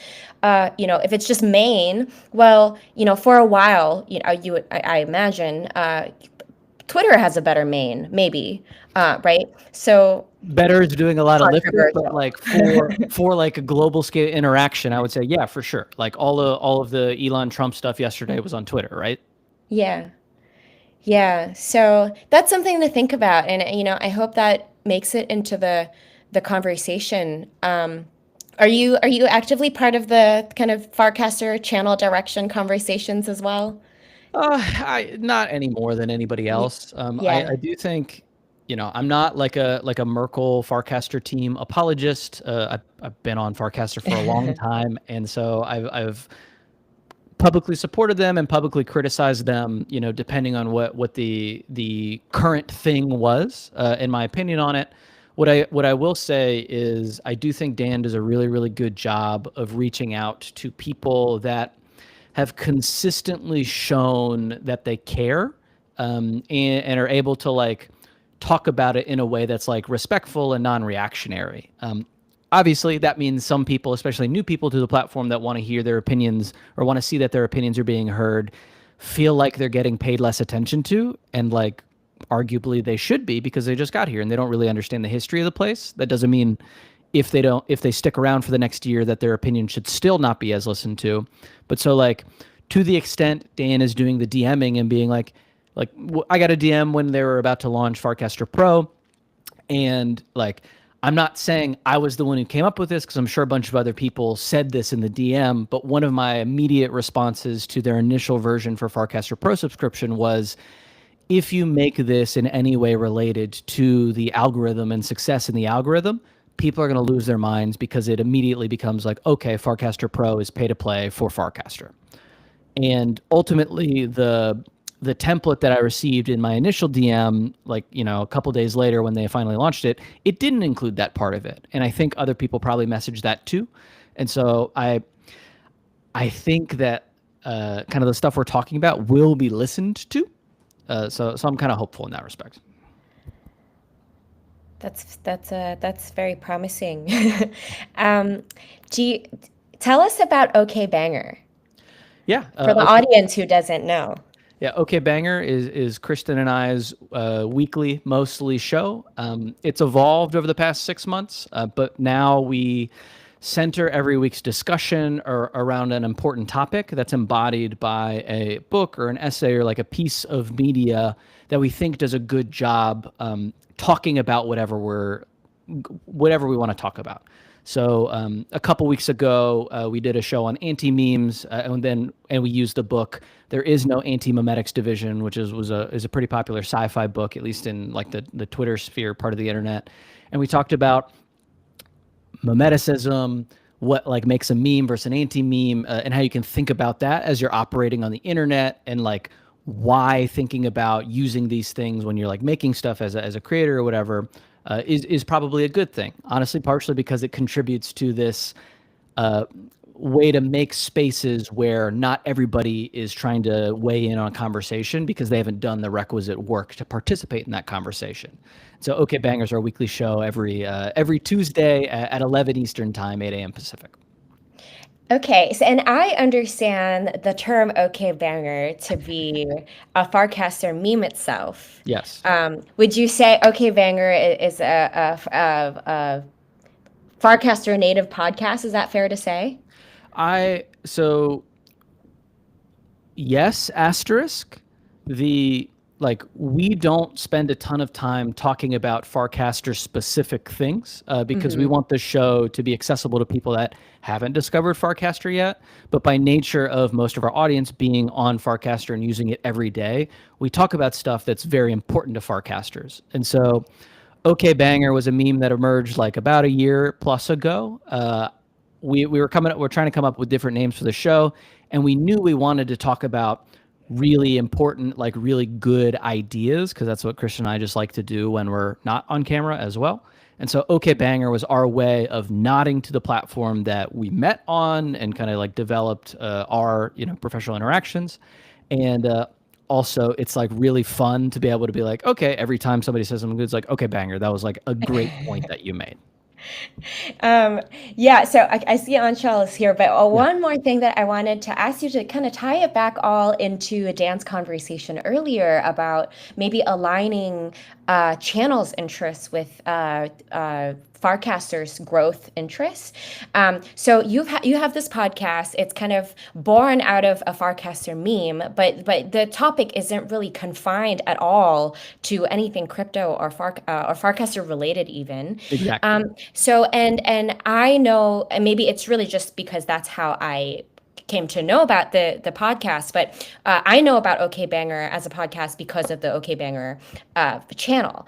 And so how do you see yourselves growing, expanding in this, maybe more like podcast space, maybe with your channel by growing your user base outside of Farcaster? Yeah, so we started a Discord because channels don't have all the things that we would want to have in terms of developing like a homegrown community. The second Farcaster reprioritizes channels and starts developing features that make a little bit more sense, both in terms of distribution and like community quality of life things, we plan on funneling people towards the OK Banger channel on Farcaster. But as y'all know, it's hard to get anybody to pay attention to anything. And so we're trying to solve that problem before we start trying to move people around the internet. Yeah. Well, we're supporters here of OK Banger, and obviously you, Cameron, and Kristen is a great friend. So, thank you so much for taking the time to talk to us about channels, and we're very excited to see where your endeavors are going. Appreciate it. Good to see y'all, and good to see you too, Zinger. Y'all have a good day. Oh, yeah, and if you send us a link to your article earlier, we'll make sure that we amplify that also so people can kind of follow along the thought process. Awesome. I'll send that right after this. Bye, y'all. Cool. Bye. Happy Friday. Um, all right, we have a stack again. Zinger, Anshul, it's good to see you. Hey, how's it going? Good. Thank you so much for jumping on. I know you have a busy day today. Of course. Anshul is from Cura, and we'd love to hear more about after having had all these conversations about channels, how Cura is thinking about their approach. But before going general, more specifically, Zanger would love to hear about your experience with channels, how you have managed to organize maybe your coastal EDM listening contingency here on Farcaster. Sure. Um, yeah, so I think like I played around with channels like pretty early on. I started hosting the New York channel. That was kind of my first foray into it. And that one was like one of the OG channels. There were already like a bunch of people in there, so just kind of tried to keep like the energy up around that. I think like location channels can be tricky, just especially New York is like the largest user base at the moment. So um, it's just like it can be very broad sometimes. And so I wanted to kind of just experiment with something like super like niche and narrow, which is just like I love house and like techno music, and figured maybe other people would, or I would like to kind of like share more about that. And so I started this channel called Uns Uns. That's basically all about that. So like posting like shows that I'm going to that I'm excited about, that I've clips that I like, songs that I like, and yeah, just started sharing. And I think like it's still a pretty small channel, and I would say there's probably like maybe like a dozen or so active people in it, including like Zach, who co-hosts it with me. And I think like even though it's small, it's been cool to have like that little niche on the internet, and I've definitely like made friends or like deeper connections with that dozen or so people that are like more active in it. And then more recently, during FarCon in New York, we were able to like organize a couple of like IRL events, actually like getting people to go out to a couple of shows over the FarCon weekend, and that was like a lot of fun because I think for a lot of people it was their first show or like first foray into house music, and so um, even if they weren't like really active in the channel or even members of the channel before, I think now they've been like almost like inducted into the Incense cult, and they're like more interested now. So it's cool to see that, and I'm hoping to have that like feedback loop continue and like scale over time. Can you talk about culture as a way of connecting communities on Farcaster? Because I think Unsense is a good example of that. Yeah, definitely. I think house music has like this very specific culture, and so I think being able to kind of like post about that and share it in like in this open channel where like others can kind of like peek in, and I think that they've iterated a lot on like the channel model over time in terms of like only people who are in the channel see the cast, or anybody who's following you, can they see your cast in a channel that they don't follow? And so like I think the fact that it's like open and visible at the moment is cool, because I think I post a lot of like house music stuff, and so do other active members of the channel, and it's like interesting to like share those bits of culture, and they kind of like leach out onto other like parts of like the broader Farcaster community. And then I think people are like curious, or maybe they hear a song for the first time that they hadn't heard, and they're like, that's cool. And then I think like reinforcing the culture is really like these IRL events. So like I think, as I was mentioning, over the FarCon weekend, um, there were a bunch of people who went to their first show, and I remember like specifically a couple of people like came up to me like during the show, and they were just like, I get it now, like this is like so cool, and that was like really cool to see, because I remember when I had that moment myself. And I think it is like a really cool community, and it's like I think it's like helped a lot of people, myself included, like get through a lot in their lives and just like feel more like fulfilled. There's like a lot of cool things about the house community. I think people like come together a lot. There's a lot of good stories. So I'm hoping to get more of that on onto Farcaster. I think like there's definitely still, you know, like Unsense is so tiny comparatively, but the culture is huge, and so like I would love to get more parts of that onto Farcaster. I know it exists like on Reddit. There's like Telegram groups on Twitter. There's like a pretty big community, and so like I'm really Twitter is kind of the big one on my mind now. I would love to onboard some of those people onto Farcaster. 'Cause I just think there's so many cool things you can do once like a community starts to get built on Farcaster with regards to like even like specific like mini apps that you want to build that like might just cater to that small audience. It's like now possible because you have this like same social graph to play with. So yeah, I think the culture is a huge piece of it, and like I'm excited to both have more people who are in the culture get onto Farcaster, and then also get more people who are on Farcaster into the culture. I think there's a lot of threads that we've been discovering and pulling on throughout. I mean, almost 3 hours. Gosh, this is definitely the longest space I've hosted about Farcaster. So it's been pretty interesting to see the excitement, firstly, about Farcaster channels. So the one of the threads that I did find, and you kind of also touched on it, is this idea of like connecting the URL with the IRL, and how culture was a big way of like connecting the dots there, where people either discovered uns or house music through this channel, and then they were able to kind of explore this same experience, but in a physical format when they came together in New York. I wonder if you can talk a little bit about how you would organize this same kind of or drive the culture to Farcaster if channels didn't exist, or if it changed, in the way that we currently know them. Yeah, I think it would be tough. I mean, like even as I was mentioning earlier, there is this group of it's called like burner Twitter for the most part, and it's kind of like it's I think I don't know if it's a reference to Burning Man or just like burner accounts, but it's like there are kind of these like house music accounts. They're usually like spoof names of like famous DJs. Like there's this one guy called John Summit instead of John Summit, and like a bunch of other ones. And so they are like kind of like meme accounts, but then like I have specifically been seeing a lot more of them on my like algorithm on there, and I think like it's because I followed some of them, but still there's no place for like a few weeks ago I went to a show, and I posted about it on Farcaster, and I also posted about it on Twitter. On Farcaster I could just go ahead and post that in the channel, and I knew that kind of like the relevant people would see it. On Twitter, I tweeted it out, and it's like unless you're going for something like super high engagement, whatever, like a lot of people don't see it, and more importantly, like even some if some people do see it, it's like doubtful that it's going to be the right people who actually like care or would be interested in that content. And so I know they're trying to improve that too, obviously, but I think just having this like uh, I always refer to channels as like this like kind of bounding box. Having that is like really powerful because I think then it's like you're able to just like project what you want to into like a specific space versus like putting it out there and hoping that the algo shows it to the right people. And it also allows you to kind of like meet more of those people. So like on Twitter, it's like I just randomly find them and then I'll follow and see who they're commenting on and try to like find it that way.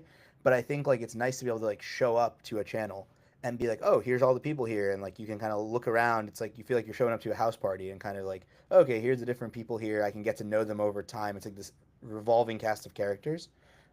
Versus on Twitter, it's like it's much harder, I think, to build that.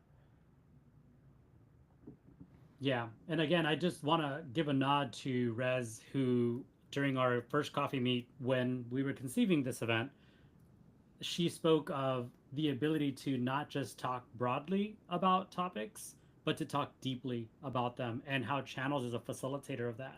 And I think that this is Unsense is a perfect example. It's more of a culture driven community. It isn't talking about technology. It isn't talking about a product.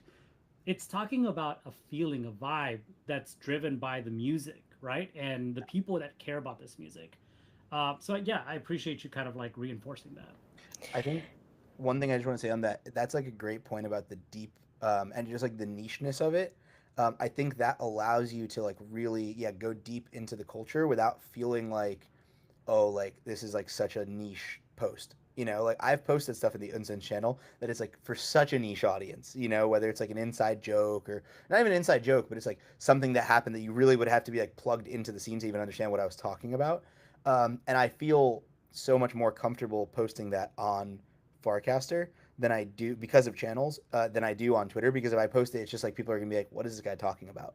But in Unsuns, I'm like, okay, I'm just gonna make any obscure niche reference that I want because like I know that somebody will probably get it. And a lot of times like that's been Zach because like I think the two of us are the most active in there, which makes sense because we're hosting it. But like other people, like it'll just like I'll get a reply sometimes, and I'm like surprised that people even can pick up on the reference. But I'm hoping to like really be able to grow that more because it feels great. It feels great when you can reference something really niche within some subculture that you're in, and other people get it, and you can actually like engage with them.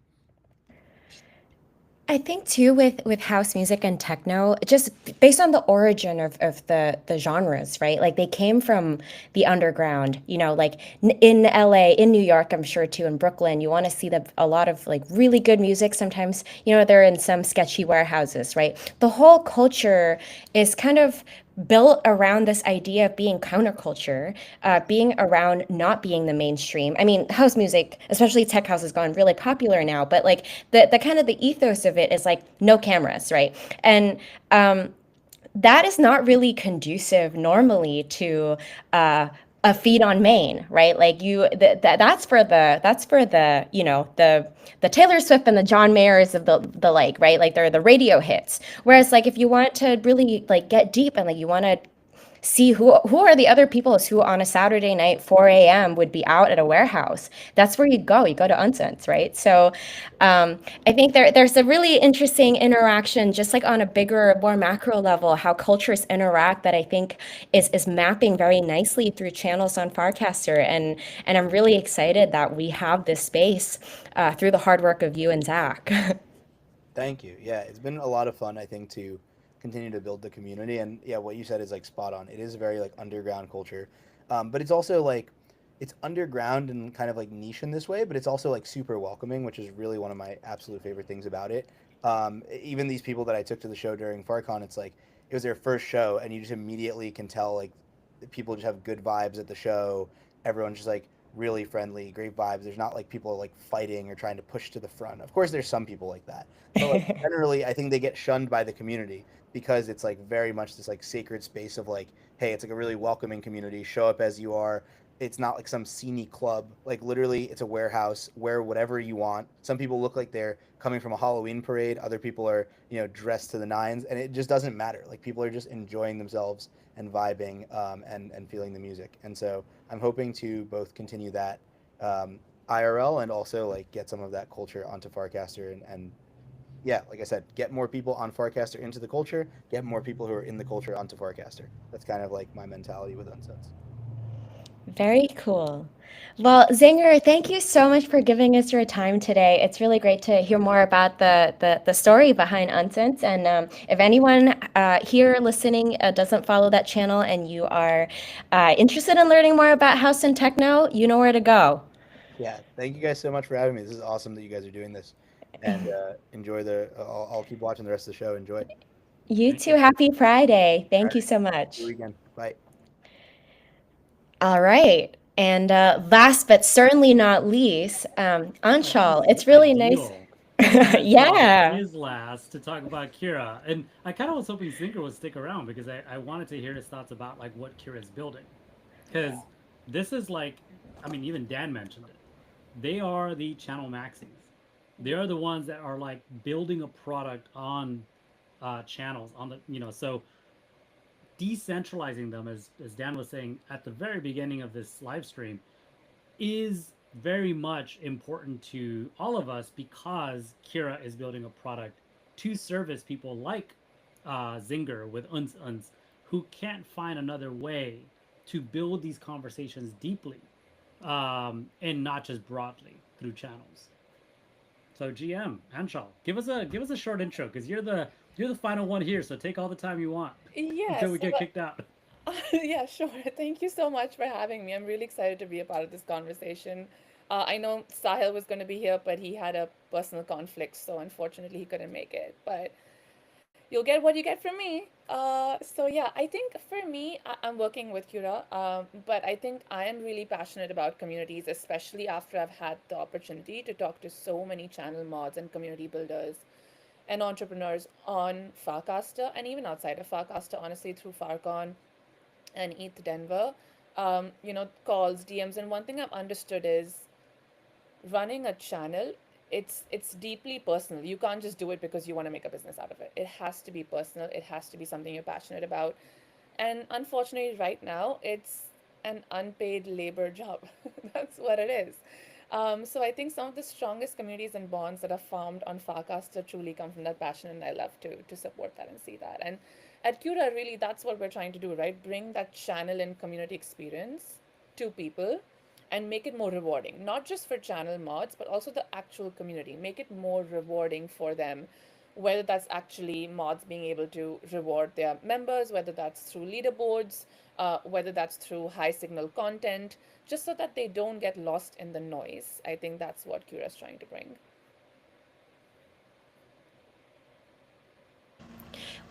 That's really fascinating. And Anshul, I know you and I connected for the first time yesterday, and I was very inspired by what Cura is working on right now. Did you have a chance to catch when Dan was on this morning?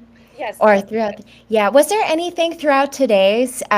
We've heard from also many other channel owners who've brought really great insights on, from a user perspective, how they engage with channels. Was there anything that really stuck out to you as something that's aligned with Kira, or something that you guys haven't thought about and would like to think about now, getting some community response? That's a great question, Rez. Yeah, I was happy to connect with you yesterday. I think the first thing about Dan, and I think I understand where that tension comes from Merkel, and they have to stay lean and focus on their growth and new user acquisition. But I think that's where the real embracing of that bifurcation comes, right? Keeping channels and communities discoverable in the ecosystem and on the core app, whether that be on Coinbase Wallet, whether that's on Farcaster, but then allowing the power tools and all of those additional moderation tools, curation bits on clients like Cura and maybe others that would come up. I don't know. So I think that's what I would kind of want to speak to for Dan's point. But what I have been hearing from other mods, and I really love that I got to hear most of them, especially I think Ari also pointed that out for law and policy, was being able to surface new users and actually pin content and notify people about content. I think what happens is because people are just constantly posting in channels and casting in channels, sometimes the good content gets lost. I think with Cura, we're trying to give them the power to be able to curate content. So give shout out to people in your channel and they can be multiple casts. They don't have to be just one pin post. And you can manually notify your followers and your members that, hey, look, Humpty, Rez, Anshul, they've done this week. It's so cool. Go check it out. And that's the curated bit. And the other bit is actually finding high signal content through the hot and top feed, where you actually see what your community is engaging with, what are they really vibing with? Is it, and if it is not true to the channel rules, then maybe that's what the community wants and that's what you're seeing. So I think it's a good way to surface and discover what really your community is about. That's what I got from most of the mods today, that they want to be able to surface good content. And just to add to that also, right, the one thing in my conversation with mods has also been they want to be able to give back to their community. A lot of them use hypersub, right? So people pay even just as little as $1 to join the channel, but then they want to reward the community in some way. If that's tokens or that's USDC, or even if that's just through a rounds, whatever that might be, Cura wants to be able to give them the ability to do that to the true contributors, which you can see through channel leaderboards, because the channel leaderboard it's very transparent. It's based on what your community is engaging with, reputed users in your community are engaging with, and they surface on the channel leaderboard. So you know who the true contributors are and the top contributors are. But that's a lot of me talking, so I'll pause. No, I think that's great. I think one thing you just mentioned here is the fact that you have a lot of conversations with channel entrepreneurs, which, by the way, that is very much a Sahil thing. And Dan was using that, which I was like, small wins for the small wins. because I know Sahil, when we first started talking about channels last year, and Kira kind of building on top of them, he basically is like, I see channel owners as entrepreneurs. They're building, a business on Farcaster through channels. And for me personally, that's something that has really uh, felt like it, it hasn't never felt more real than today. Because whether they were building a media product like GM Farcaster or OK Banger, or they were building a client or a product like Uno, right, or a culture tribe like Uns, it just feels like everyone agrees that they have a business here on Farcaster and they're testing out this business through channels, right? And then they're able to explore what else they can do on, with this community or with this business once they have their core audience that they've discovered through channels. So I really would love to hear from you and the conversations that you've had with these channel entrepreneurs. What else are you hearing in terms of like what their desire is to build more deeply on Farcaster through channels? That's a great question, Hamdi. And I just want to give Hamdi a shout out. He was one of the first channel entrepreneurs I spoke to. He has helped, I think, build a lot of the tools and the ideas with Cura, and he's been a great contributor. So thank you, Hamdi. We really appreciate it. But going to your question on what am I hearing more from channel mods, I think they want the ability. So there are a couple of things other than the curation bit, right? They also want the ability to know what is it that their community is vibing with. Sometimes it just feels like you're posting and casting in the void, and you don't want to be the dictator of this community. You kind of want to build with them, and you want to build that culture more deeply. For that, I think kind of giving them the metrics and the analytics to know who's responding to what, more than just knowing who's liking your stuff. It's really what are they engaging with, what are they looking at, are they casting enough, like those kind of things, just providing them that value to know how their community can grow. Because hey, if they don't like certain kind of content, that's not the way to go, and you kind of have to shift. So I think that's what I'm hearing from them. The other bit that I'm hearing from them is being able to kind of, nobody likes spam, but you also kind of don't want to just put a spam label on everybody. So I think one core aspect of Cura, and I love that about what we do at Cura, and I hope that everyone in the community does that. Just because, say, I am spam in Farcaster or have really less followers, or I just joined yesterday, but I'm very passionate about New York, I should be able to post my thoughts in there without being like an overarching spam label everywhere. And I think Cura allows that if I am spam in Humpty's channel, does not mean I'm spam everywhere else. Of course, giving the mods then the ability to make that judgment if I am actually a spam poster everywhere. They should have the ability to just ban me. But that's another, I think, key aspect we've been hearing is spam. Um, yeah, so I think that's the main one. So I think something being in Web3 or being Web3 native, something that keeps coming up is this concept of decentralization. And when we talk about having channel entrepreneurs be kind of the arbiter of content, that I think it leads channels in a very specific way, and not necessarily a bad way, right? But the vision might be very different.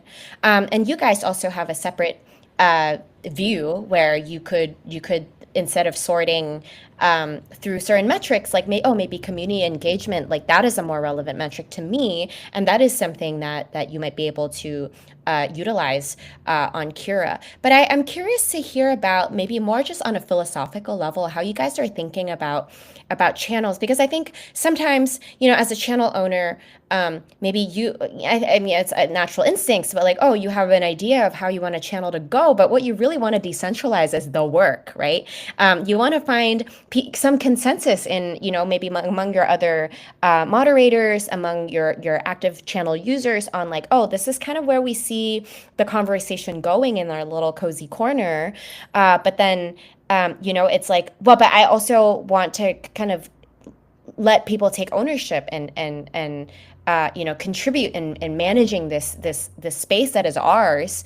And So there's like a centralized vision but decentralized workload. How do you feel about that as you think through of activating more features for channels?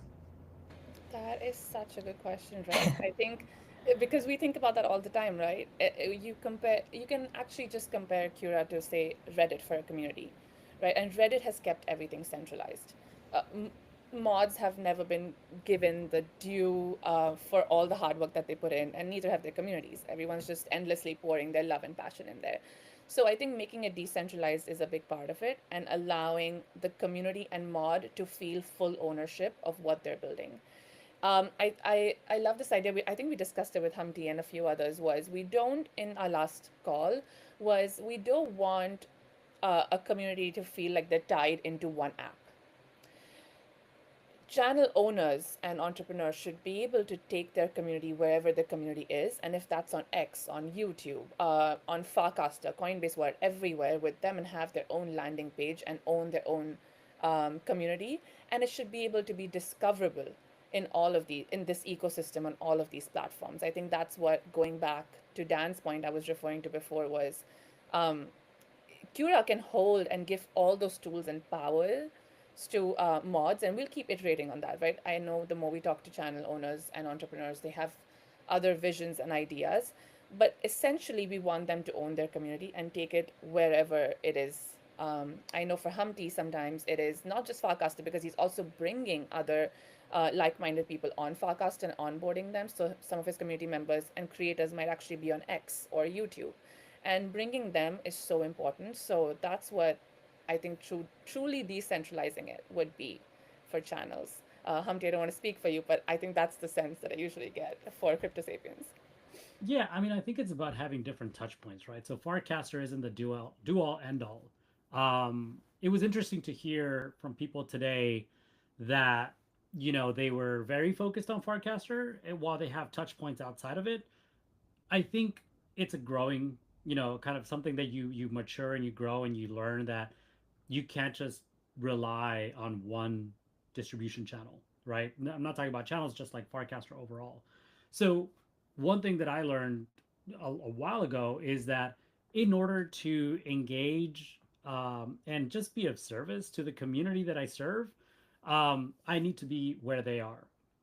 And if that is Twitter, so be it. If that is Instagram, so be it. If that is Discord, a newsletter, like there's so many different ways of like engaging your community and adding value to their own experience and why they follow you and why they subscribe.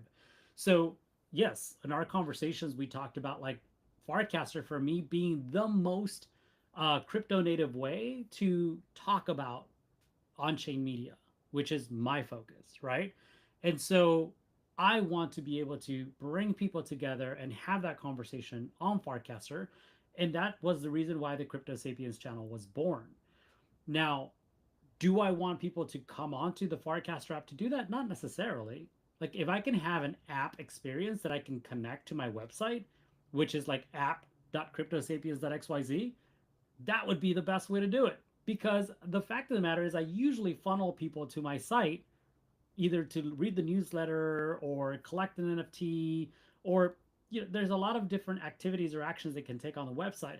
If they can start communing with one another on the website through an app, aka mini app that works on Farcaster too, that would be more ideal. And that's why Cura was very exciting for me from the very beginning, was because I can bring people onto Farcaster and a crypto native way of like communicating with one another through these identities that live on chain, and really not having the friction of the sign up on Farcaster, but just doing it where they are. If they're already on my website, so be it. So yeah, I mean, I think that's a good point, and certainly I think that there's different needs, but I mean that's my personal need and want.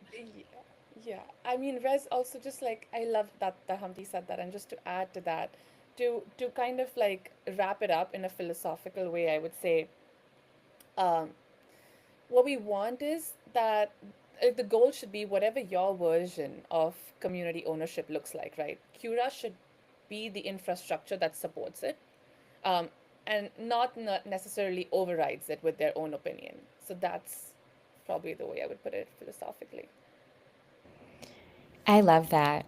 Dan this morning also talked about, like just giving channels or no, giving enabling opportunities on the protocol for clients to innovate on it how in any way they wish, right? Like that, I think that's at the very core, that's what Farcaster is, right? To me, when people ask me what Farcaster is, it's okay, there's a protocol, there's information that lives on there, and it's up to people if they want to build an app, however they want to organize this information, that makes a client, right? And then I think, to kind of to go out a level, once you're on Cura, well, there's still so much room, so many different opinions. And then, the nature of the information, there's so many ways, even still, now that you have this tool that the people who are curating can lean into and imagine their space however they want to. And I think, Cura being very proactive and thinking through that and not choosing to be opinionated about one, I guess, mode or another. I think that really resonates with me. It inspires me.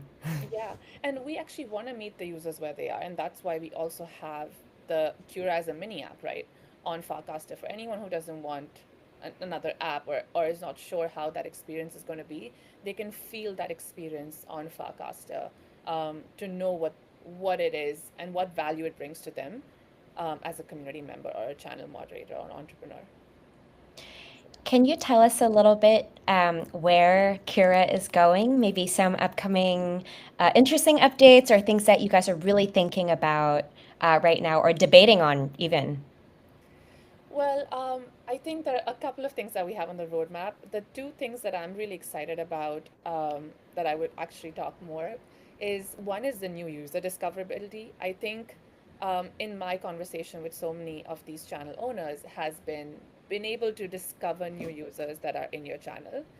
It's really hard because there are all these people trying to cast in your channel. They might not be a member, they might not know how to be a member, and they kind of never surface, or get lost in the noise. So I think giving channel mods that power to discover new users without having to face or deal with spam is something that's on our roadmap, and I'm really excited about. Um, Something we're debating, or not debating, but kind of figuring out, is with token communities.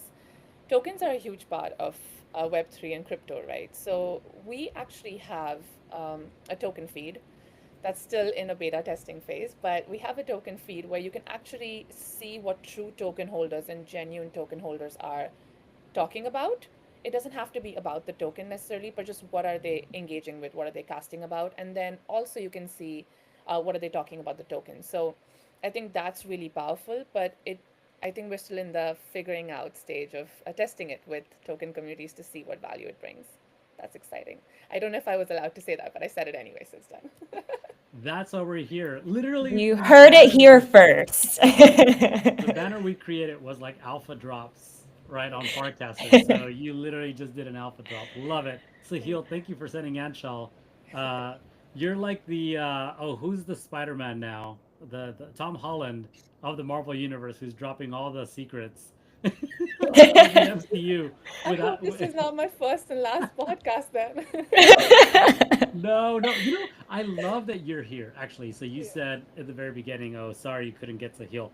I love having people who have never kind of been exposed on the media in this way because, A, Kira Open Rank is not just a heal. Sure, he might be the founder, right? And the guy that's like leading a lot of these ideas and concepts and the team. But it is through the nuance of perspective from the people who are there that really make it what it is. And so I love that you're the one here and not Sahil. I get to hear Sahil a lot. Thank you. And people don't really get to hear your voice. And I feel like people should hear your voice. And regardless of how many secrets you share with us. I appreciate that, Humpty. Thank you so much. Absolutely. Well, I think we've reached the end of the stream. Even like X kicked us out, by the way. So we are only live on YouTube now because X has like very strict rules about when you can start, when you can finish. But thankfully, YouTube has allowed the stream to continue.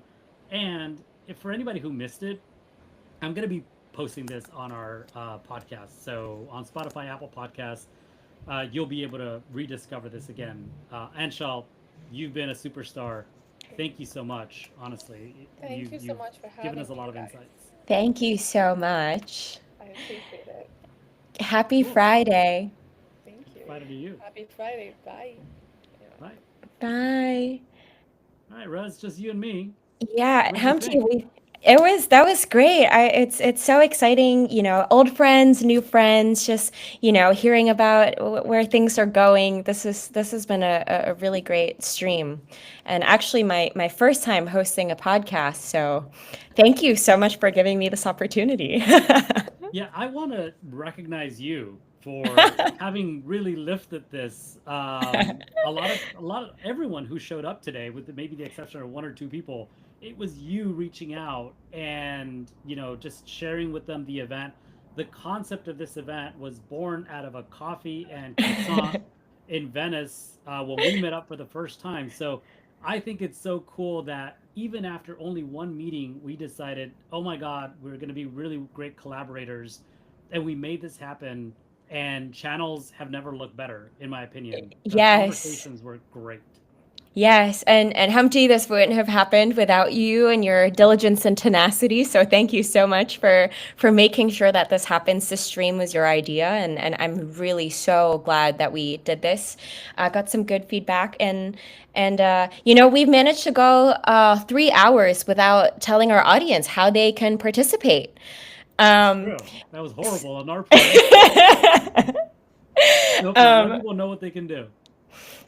So today, obviously, this stream is the kickoff party for official Channels Day, OCD, which officially happens tomorrow on June 7th, Saturday. So if you are a channel moderator, channel owner, if you're an individual user and there are channels that you would like to recognize, there is a visual that you could find on Farcaster, and I'm sure if you follow Humpty, it will be right there. But feel free to recast that picture and recognize the top channels that you like. It can be one, it can be a big long list, anything that you think Humpty and I should see and that we might not know about yet. This is the opportunity.